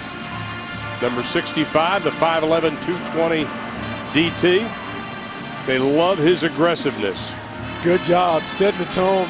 They're doing a great job of being stout right on the inside. They're kind of putting it on the young quarterback's shoulders to make him make plays as a passer. Now they gave him a half-a-yard pickup.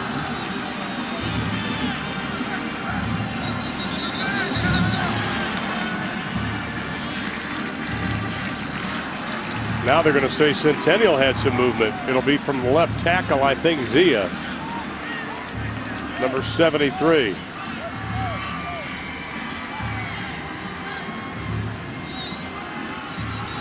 So now it's second down.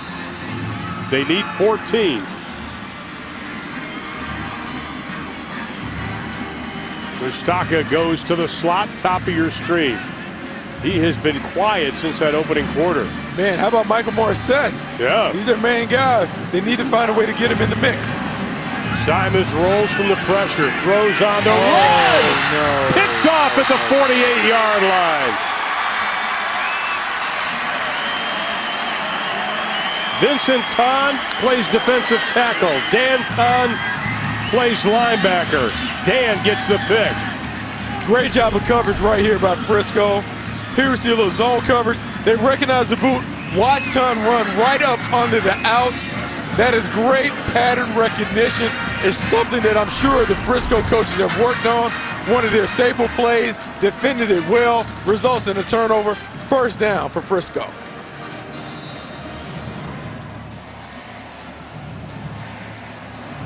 Centennial, 2 passes this half, both intercepted. And now Frisco goes back to work. Caden Wright on the keeper. Big chunky yardage on first down. Good job. Showed them a different formation, a little slot, double wing formation. Both receivers on the same side. What they're trying to create is trying to force Centennial to overload one way, then attack the weak side. I tell you, we're seeing just what the coaches told us about Caden Wright. He is a tough young man. This time he pitches back. Reddington stops, tries to turn in, gets good yardage. First down again for Frisco. One of the difficulties in stopping the flex bone is trying to create the numbers. There you see the fake the dive, get the pitch out. Great job of the up back, getting the downfield defender block. Allows Reddington to get to the second level. Big gain. Frisco's in business. Now he picked up 13 on the play. And again, they're in positive territory.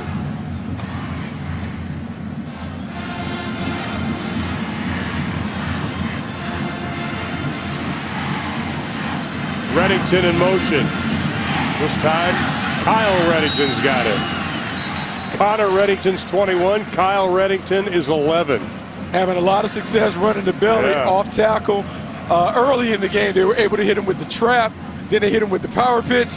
Now we're seeing him evolve to the option package where they're hitting the option, the midline, also being able to take it to the edges.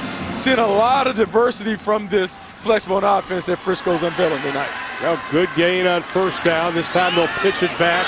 Stanfield, penalty flag is down. Cuts inside to Paydirt. Will it be a touchdown? There is a flag.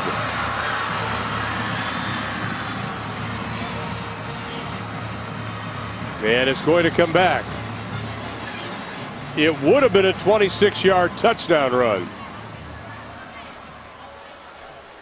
This power pitch, and the reason this is so tough to stop. Holding on the offense, number 35. 10-yard penalty from the spot of the foul. Second down. The reason this is so hard to stop is they're allowing the motion back to get almost behind the offensive tackle on the offensive side. So now when the quarterback reverses and pitches it out, he is already to the edge. Look how far he is, how wide he is when he gets the pitch. The up back gets the downfield blocker, the downfield defender down, allows him to have big time success. So now they're backed up, ball's loose, still loose. Centennial may have come up with it, and they have. Thomas coming up with the football. So right now, we have had a number of turnovers already here in the second half after a pretty clean first half. That's one of the things that comes with being an option team. The ball typically hits the ground a lot, be it the mesh points, the quarterback having to carry the ball. You don't like to see it happen, but it's part of the deal.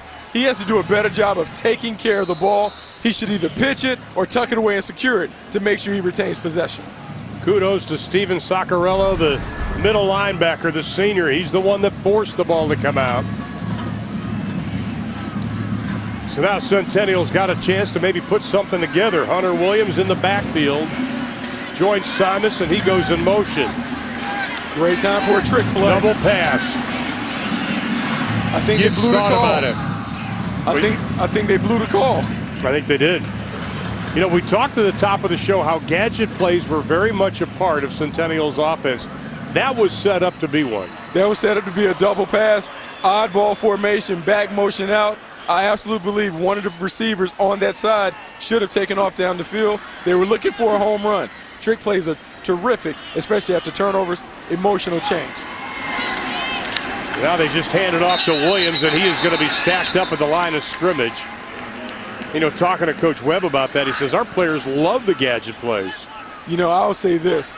Vincent Ton is having an outstanding night tonight. Absolutely. He is absolutely wrecking shop on the inside. 65 for the Blue is playing on the other side of the line. They have to find a way to account for him because he's disrupting what they want to do in the running game. 5 wide receivers set now for Centennial. 3 to the top, 2 at the bottom. Here we go. Play clock at 5. 47 hovering around the blocks, coming on the blitz. Simus has a lot of green in front of him. He's got the first down. He's inside the 30-yard line. Great job by the young quarterback getting to the sideline. Here, the blitz coming off the outside, doesn't sack him, steps up because they had man coverage, plenty of green grass, takes it all the way down inside the 30-yard line. Centennial needed a play. Weston gave him a big play. 32 yards on the carry. Zia with the big block that sprang him. Now Morissette goes in a little H-back spot. He has been quiet. Simus looks, throws down the middle. Intercepted again. Dylan Haley coming up with a football. An outstanding play. I mean, that's a big-time play. I mean, that's one of those plays you don't expect to see a high school guy do it. Maybe it's playing in the star, the Cowboy symbol, taking his game up a notch. But that is an outstanding play on the post. Ball was slightly overthrown. Pulls this in. It looked like it's a one-handed reception. Let's take a look at the replay.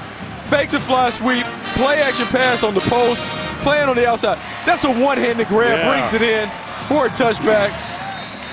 Great play. 5th turnover between the two teams here in the second half. We had 1 in the first half. It's like both coaches telling us we cannot make mistakes in this game. Well, in the second half, both of them have. Kyle Reddington up front. That'll be good for another first down. They're beginning to have their way up front. Yeah. We're beginning to see these gains, 10 yards a clip, inside and outside. It's only a matter of time before the dam breaks. They have to plug the leaks.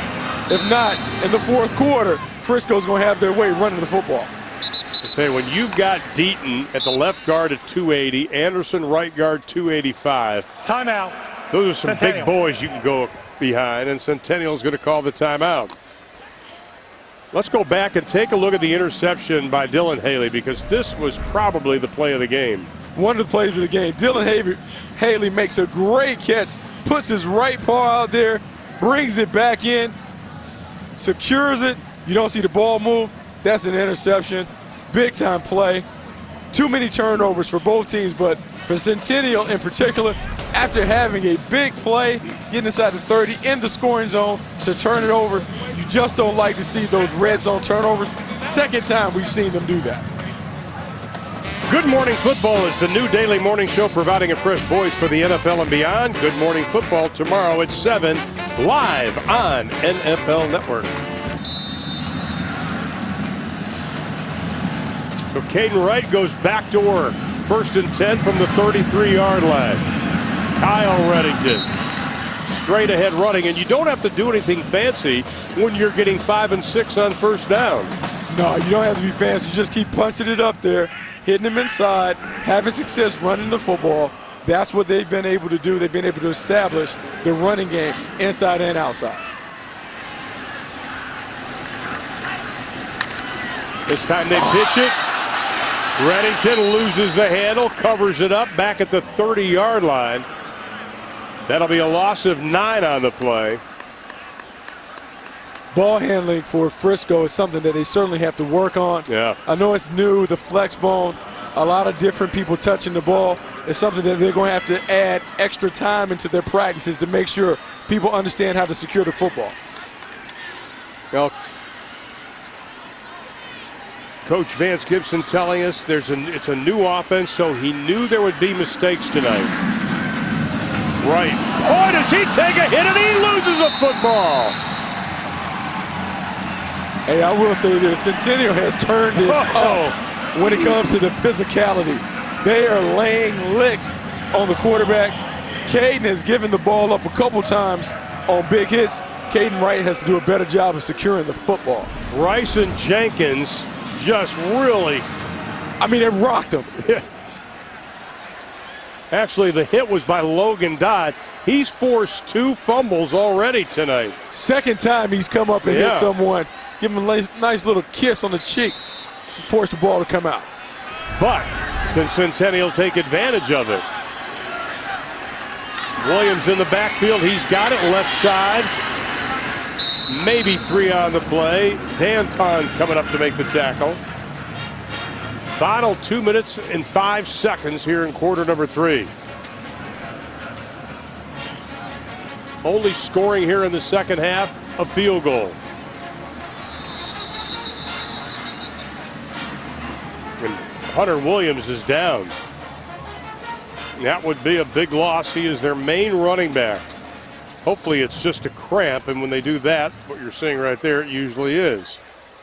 You know, we talked about this in the earlier game. Even though they're in a climate control atmosphere. Sometimes guys don't hydrate enough on the sideline. The anxiety of playing in the first game, don't drink enough. We're seeing guys cramp up. Hunter Williams has to hydrate so he can get back on the field because they need him in the fourth quarter. Absolutely. Now they're going to help him off. Give him some pickle juice again. Yeah, pickle juice. It'll work. Second down. They need 7.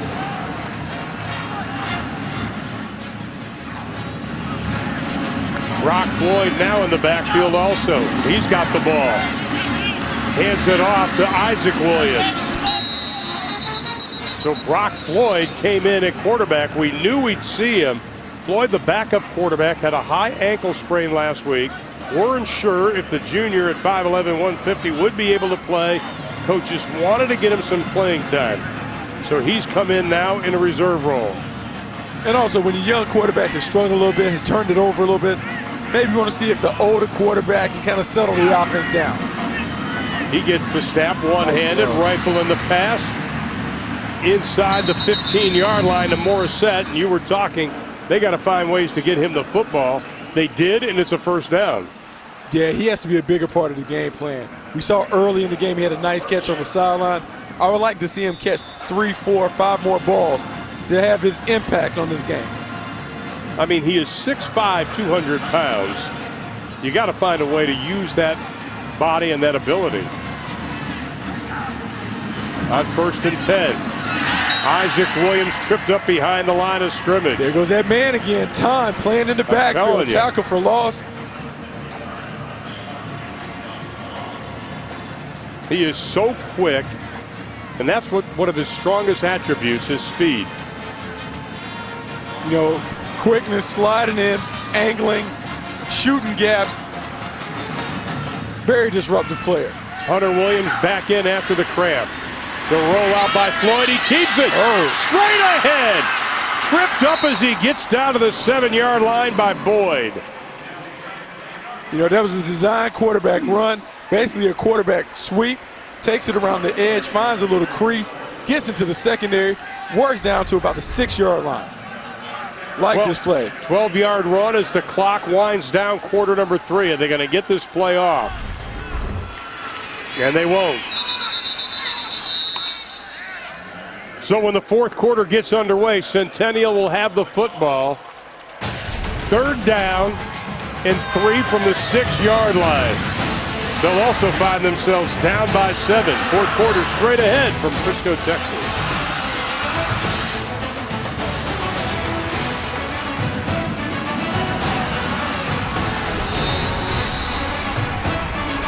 /cook.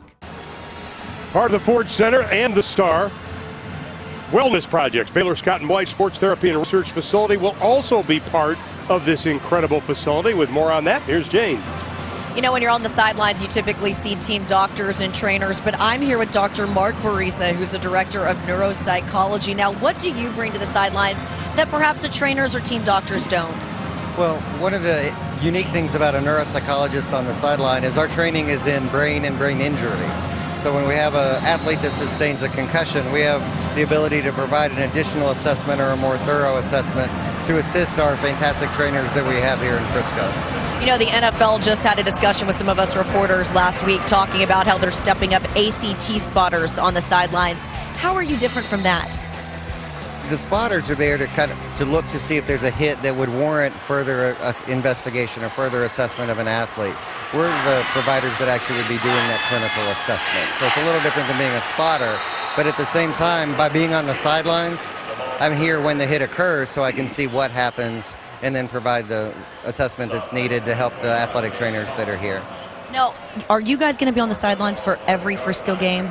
Yes, Baylor, Scott and White Baylor Rehabilitation, we've committed to provide a neuropsychologist at all 3 stadiums here in Frisco. I mean, when we look at the day-to-day, it was a collaborative effort for this building to be here. It was a collaborative effort for today to happen the way that it did. We want to bring that same collaboration to our care of these athletes to make Frisco the safest place for the athletes to play. Now, are they doing anything like this in other high schools? I know some high schools may have one neuropsychologist for a game or two, but I think this is the first full district where a neuropsychologist will be at every game. And what sort of feedback are you hearing from some of the athletes' parents, knowing that someone like you is on the sidelines? Well, the athletic trainers, I know from our training that we provide to them, and they're fantastic here in Frisco. They're excited about this. The athletic director for the district is excited about this, the coaches. I think this is just a great opportunity for us to provide a level of care that's not provided in other places. Just an extra level. We appreciate your time. Thanks for talking with us. Thank you so much. Guys, back up to you in the booth. All part of the state-of-the-art facility here at the Star. Connor Denisi, his second field goal of the evening. This one was 25 yards. He had a 37-yard earlier. And that pulls Centennial within 4 at 10-6. But still, Bucky, you force the turnover, you're in a great position, and you only come away with 3. That's tough. That is tough. You can't keep settling for field goals. You would like to punch it in. Now you're still basically a touchdown down. If I'm Frisco, I feel great about my defense being able to hold up because it gave them a turnover, and they were in had a prime real estate, prime opportunity for a score. Wyatt and Stanfield back for Frisco. And it's going to be Wyatt from the 11. Little bit of running room up over the 30 to the 33-yard line. We've talked a lot about Centennial's defense, and they have played well tonight, forcing turnovers and trying to slow down that run game of Frisco. They've done a good job of stepping up their physicality and toughness. Most games are decided by the team that out-hits the other team.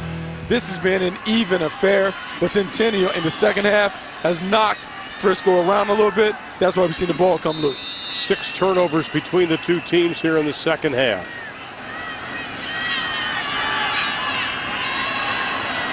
There was movement all over the place, no flags. It looked like we had a false start. They snapped it anyway. Yeah. No penalty, so now we'll go to second down. Second down and 10. Caden Wright, the quarterback, the senior. Looks over at the sideline. Blake Yancey, the offensive coordinator, installing this new offense, as we talked about at the top of the show this year. More of a flex bone rather than the wing tee they ran last year. Centennial showing blitz. There we go. Right, throwing up top. Passes caught by Todd. Great catch.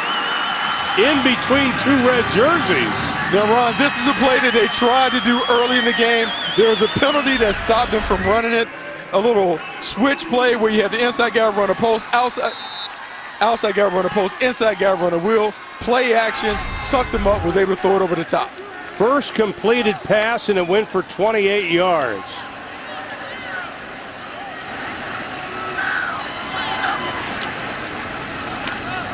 Wyatt.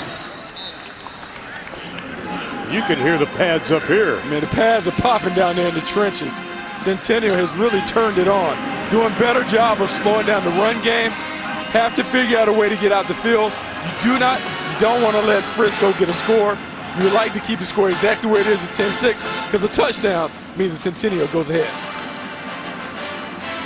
Once again, this is a team that likes to control the clock and the football. Straight ahead running by Wyatt. That'll bring up a 3rd down and about 3.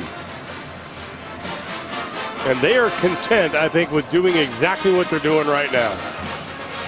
Got him into the 4th quarter.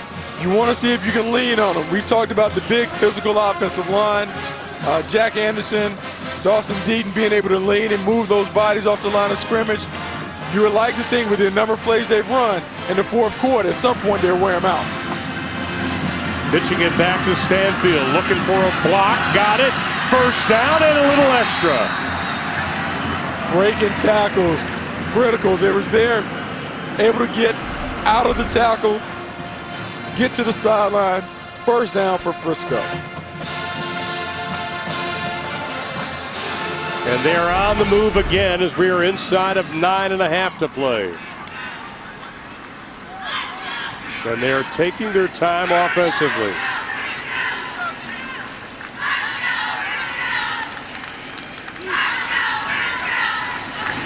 On 1st down.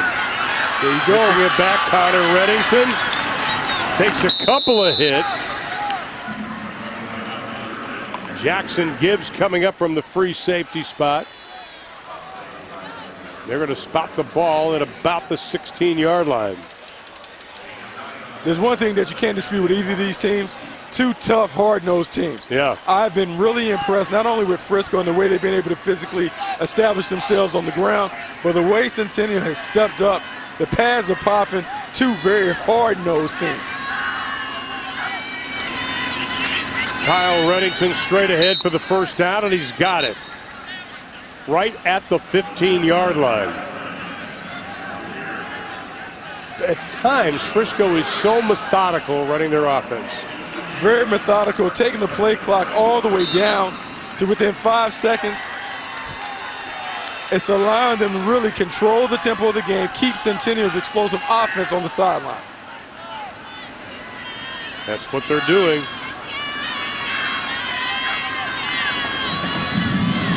This time Wright keeps it. Following the block behind Dawson Deaton. I like how Deaton and Anderson have been interchangeable today. You know, I give the coaching staff a lot of credit. That's one of the things that I didn't expect coming in. But the way those guys have been able to bounce inside from guards to maybe moving out to tackle, huge advantage.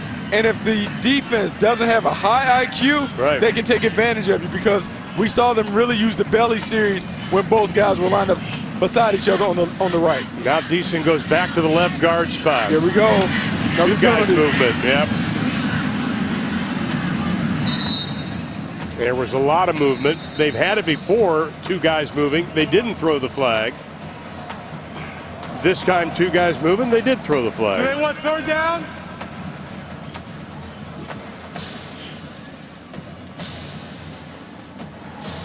Illegal shift on the offense, 5-yard penalty. Repeat, second down. So they'll move the ball back 5 yards.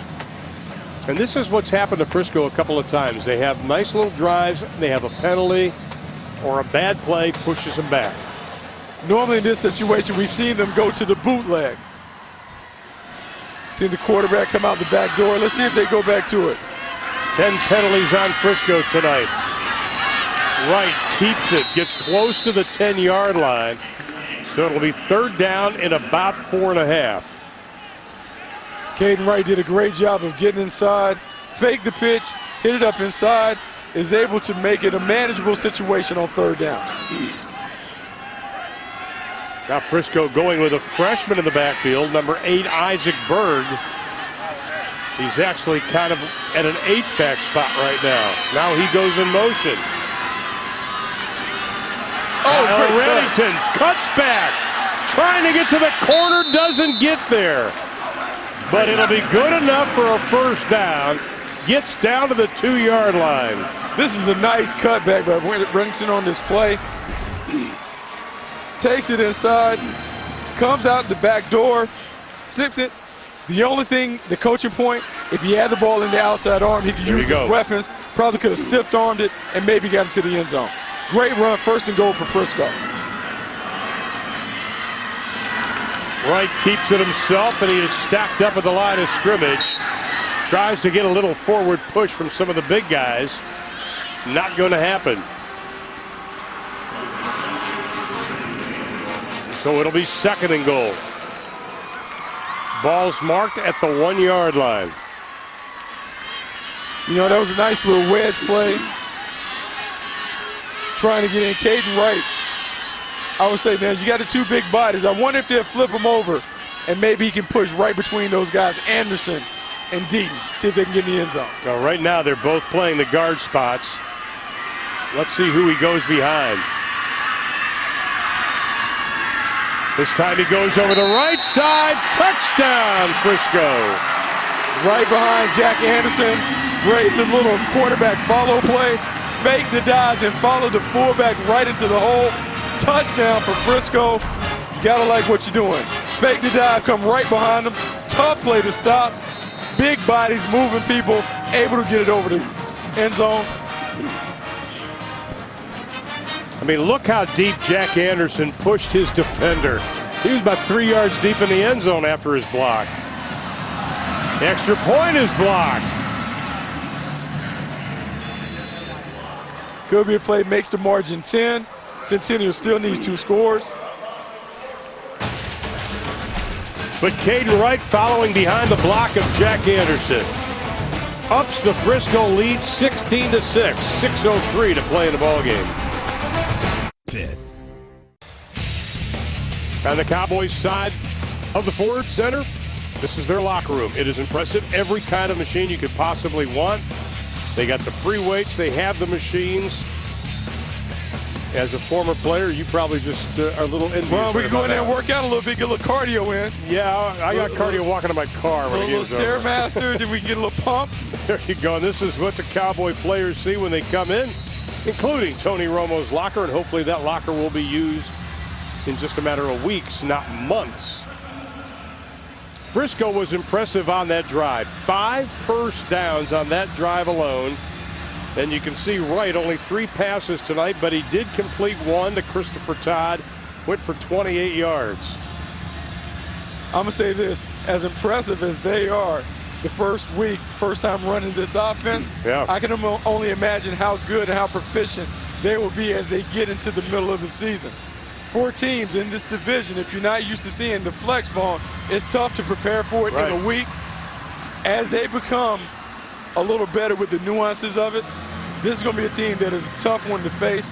And the good thing for them, you talk about losing so many players a year ago, this is a team, a scheme that really places it on the system, not necessarily the players, allows them to plug in a bunch of guys and have a lot of success. Well, graduation in the new high school really hit Frisco hard this year, so they had to rebuild, but rebuilding is nothing new for head coach Vance Gibson.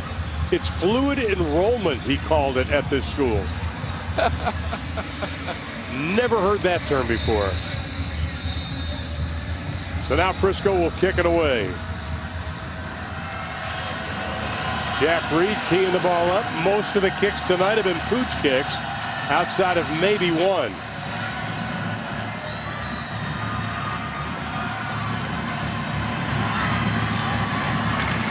A little bit deeper, but not much. From the 18-yard line, Williams gets up over the 30 to the 32-yard line. You don't mention the word back in this facility today. Probably not the word you want to use. Brock Floyd stays in at quarterback. Simon started, the sophomore, had a pretty good run through 3 quarters. Floyd has now replaced him, and he looks to put it up. A little bit too much velocity on that, intended for Morissette. Sometimes quarterbacks think they have to throw the fastball all the time. No, you have to have different pitches in your arsenal and your repertoire. Right then, it didn't require him to throw the heater, just want to put it within the strike zone and allow Morissette to catch the ball, and maybe he can break a tackle and get a first down. Now, Morissette's had one really outstanding catch tonight. I think only 1 catch in the second half. Floyd keeps it close to the 40-yard line. Will set up a 3rd and manageable. Yeah, quarterback sweep again, catches it, takes it around left end, has a lead blocker in the back, picks up a nice 5-yard gain, 3rd down and 5, big play coming for the Titans.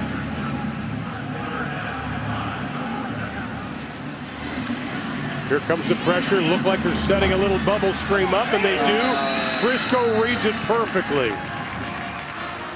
Drake Stockard was the receiver, but Frisco defenders were all over that. No, didn't get a good block on the outside. When you have those wide receiver screens, those guys have to really respect and trust one another and make sure that the guys on the perimeter do a great job of blocking, because without the blocking on the perimeter, those screens are null and void. So Michael Morissette will be punting it away. Stanfield standing at the 30, expecting a short kick. It's a fake. There's a fake. Does he have it? Got the first down, tiptoeing down the sideline, stepping out at the 47-yard line. It looked as though Frisco had that read, but Morissette just made a great play. He did make a great play. I was wondering, it was time for them to do a trick play. Great job of pausing and delaying. I'm sure he had the option to punt it if they didn't rush. If they rushed, great job getting the first down. They needed to play. It's only 5 minutes left, less than 5 minutes left. Yeah. They have to score twice. They need something to kind of jumpstart this offense. They needed 4 yards. He got 9.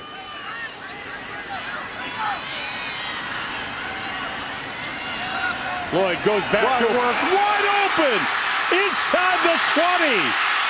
Mustaka takes it in, touchdown. 53 yards.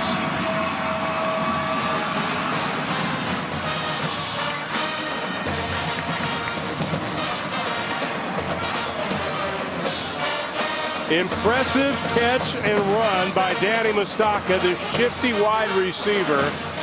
But Floyd found him right away, saw he was wide open. Some things never change. Anytime you have an emotional play, whether it be first down, big turnover, you always look for a shot because you think that the defense will be caught off guard. Big emotional swing when you get the fake punt. Come first play, take the shot down the field. Closes the gap to 16-13. 4 minutes and 31 seconds left to be played in the ball game.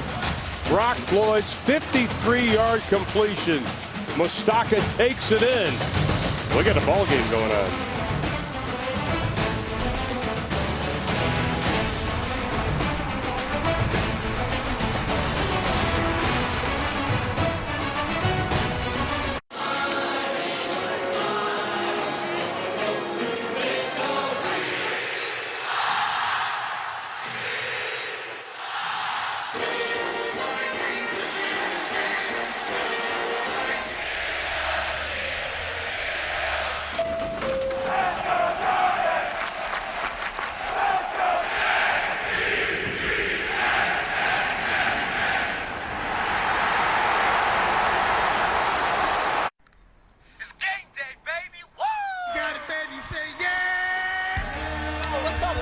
On me hard. Don't get the W tonight. I need 4 quarters from you. For your family. For this town. You're on offense now. Right. Let's go. Push. Go. To the line. To the line. Now you ready? Last time these two teams met last year, it went into overtime. Now Frisco leads by 3. Here's what cut the lead. Simple 4 verticals play, 3 deep coverage. They put 2 guys really down on the safety. Inside got a number 3 receiver, crosses the safety's face, pulls him to the middle, leaves a nice seam for Mustafa to catch the ball and take it in for a score. So now I think if you're Centennial, you just need to play good defense. They'll try the short kick. Fair catch is called for at the 27-yard line. Kinsley Cook did the smart thing of making that fair catch. Well, we've talked a lot about the complex. I think one of the best shots we've got is this little animation. That is the Cowboys World Headquarters, that building. To the right, Ford Center, the Omni Hotel. Being built right now, will be ready next July. They have this beautiful courtyard with turf, Mark Field, kids taking pictures there today. And then, of course, the largest video screen in high school football in the country to top it off. I mean, it's everything you could ask for. So many different events you can use this facility for. Football, soccer, lacrosse, a bunch of different things. You have to like it if you're Jerry Jones. So many options, so many financial opportunities, economic opportunities for the city of Frisco. Well, they did it the right way. Pitch back to Stanfield. Picks up a couple on the play. Frisco with 2 timeouts. Both teams with 2 timeouts remaining. As we're closing in on 4 minutes to play. If you're Frisco right now, you're in 4-minute offense. So what you're telling your guys, we want to run the play clock all the way down to under 5 seconds. I want the running backs to make sure we hold on to the ball, 2 hands on the ball, retaining possession is paramount, but we need 3 first downs to close this game out. Ball's loose! Centennial's got it!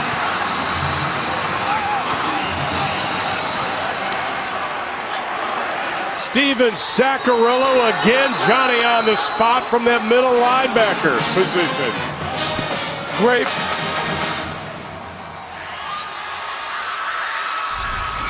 Great play by the defense.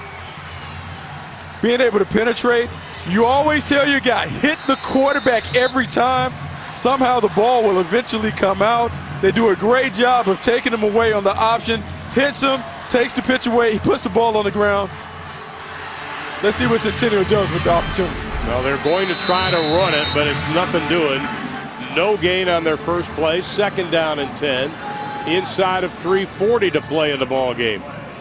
Frisco, by the way, now we've been told only 1 timeout. Scoreboard shows 2. They've got 1. Centennial has 2. 3-point lead for Frisco. Denisi has already kicked 2 field goals for Centennial tonight. Floyd looks to put it up. Down the near sideline, incomplete, intended for Mustaka. A little bit underthrown, but catchable. Wide open. So there they ran the fake bubble screen. Fake the screen to the outside. Send the slot receiver down the boundary. Wide open. If he puts the ball there on time, might have walked in for a touchdown.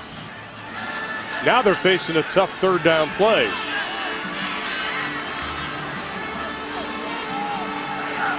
Floyd from the gun rolls left. Looks, throws. No one in particular. I think Thomas was originally the intended receiver. Now you've got 4th down. What do you do, Coach? You know, it depends on your field goal kicker. This is about a 47-yard field goal that you're asking the guy to make. Did get a chance to check him out and see what the extent of his range is. Because of that, I think you have to go for it.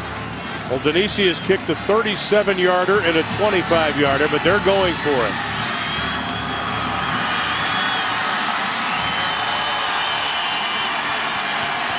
So now what they did is what we call it freeze. So you line up to the line of scrimmage, fake the snap count, see if you can see what the defense is doing. Maybe you can huddle. Well, the play clock went to 0, but a timeout was called. Yeah, so what you're trying to do if you're Centennial with that, you want to go to the line of scrimmage, bluff a snap count to see if you can force Frisco to tip their hand, show you what defense they're in. They take the timeout, and then you draw up a play designed specifically to attack the defense that you just saw. Well, they call this the Nike walk. Nike, of course, building the locker rooms for the high school side, also helping out on the Cowboys side. And you want to see players' jerseys? There you go. Very famous players' jerseys. How about 22 at Emmitt Smith? 8 with Troy Aikman. All that you'll be able to see hopefully in January when the tour starts.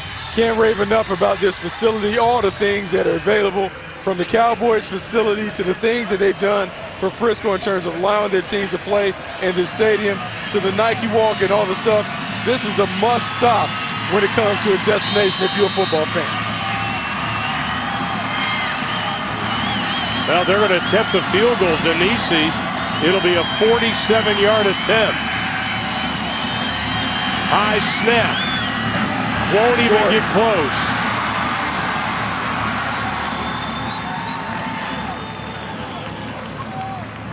Floyd did a good job getting the ball down. And the coaches were probably hoping Denisi had it in his leg. Bucky, this wasn't even close. No, it wasn't close. You're asking a lot, man. 47-yard field goal. We've seen pro kickers struggle from that distance. I understand you want to take a shot, but here's the situation. You have 1 timeout left. You have to get a stop. If you're Frisco, you just need a first down to close it out. First down wins it. 4-minute offense.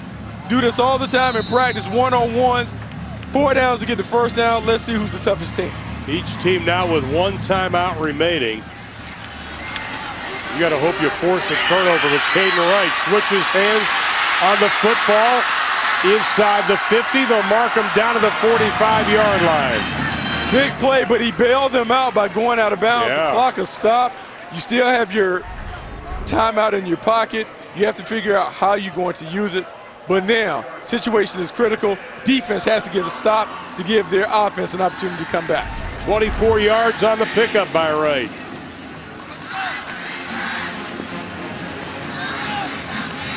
Move the ball up to the 44-yard line.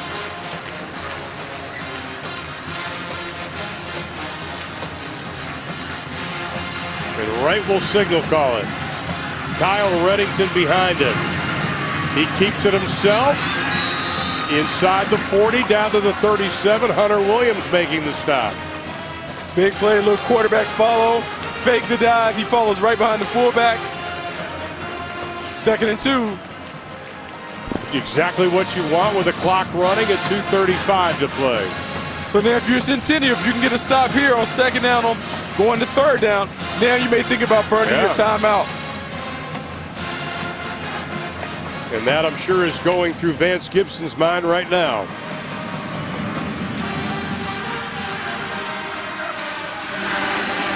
Wright just keeps it himself, doesn't take any chances, holds on to the football, gets inside the 35 to the 34-yard line. That'll be good for the first down. Great job. And the thing that I'm noticing right now, you're not seeing any exchanges. Right. Caden Wright is keeping the ball every time. You don't want to risk it with a handoff. You don't want to risk it with a pitch. Put it in the quarterback's hands. He just has to take care of the football. They walk out of here with a big win. And once again, it is a district game tonight. So this is important for both teams.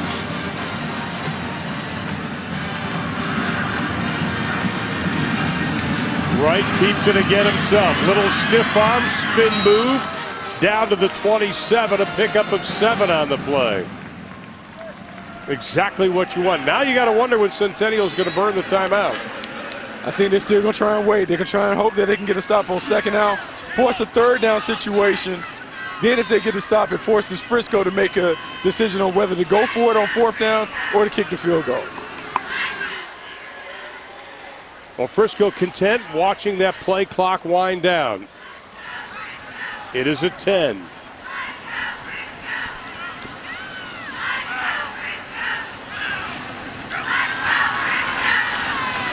Wright just keeps it up the middle, takes a big hit, but he holds on to the football. Jackson Gibbs lowered the boom. Jackson Gibbs did lower the boom, but that should just about do it. One timeout left. They can make them burn that timeout, then take the knee.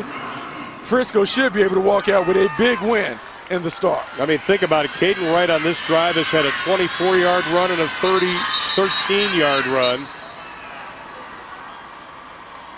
5 carries, 54 yards for Caden Wright. False start. Number 53 on the offense. 5-yard penalty. The clock will remain stopped. And Jack Anderson, the big stud, going to Texas Tech next season.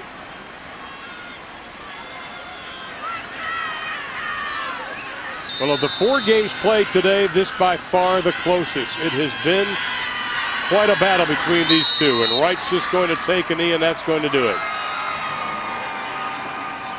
So after losing to Centennial in overtime last year, Frisco comes back this season. Looks like they will get their first win of the year. But Centennial burns their final timeout. Very impressed with both teams. For Frisco, running a new offense, running the flex bone, we saw so many different variations of what they were able to do early in the game, running the trap, being able to get to the edges on the pitch, changing their approach in the second quarter, going to the belly and the option series. Really impressed by their offense. Thursday, the Patriots battle the Giants. Then the doubleheader continues as the Seahawks take on the Raiders. The preseason rolls on Thursday at 7 live on NFL Network.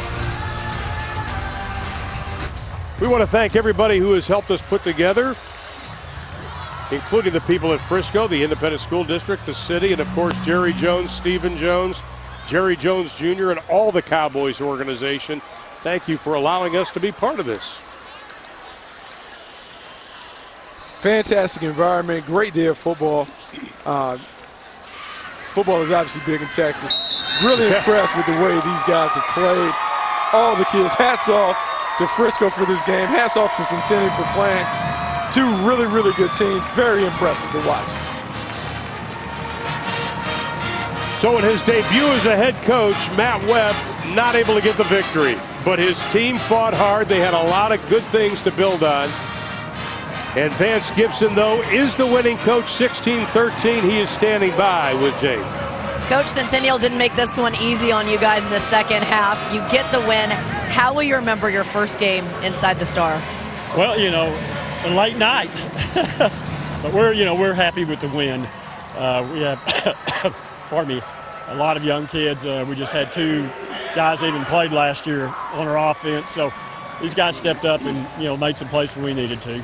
So you got to face a crosstown rival in your first game of the season. A little bit unusual, but what did you learn about your team heading into the season? Well, I thought our defense played really well and made some big plays. I think we're inexperienced and we got to learn, and hopefully we'll take a step.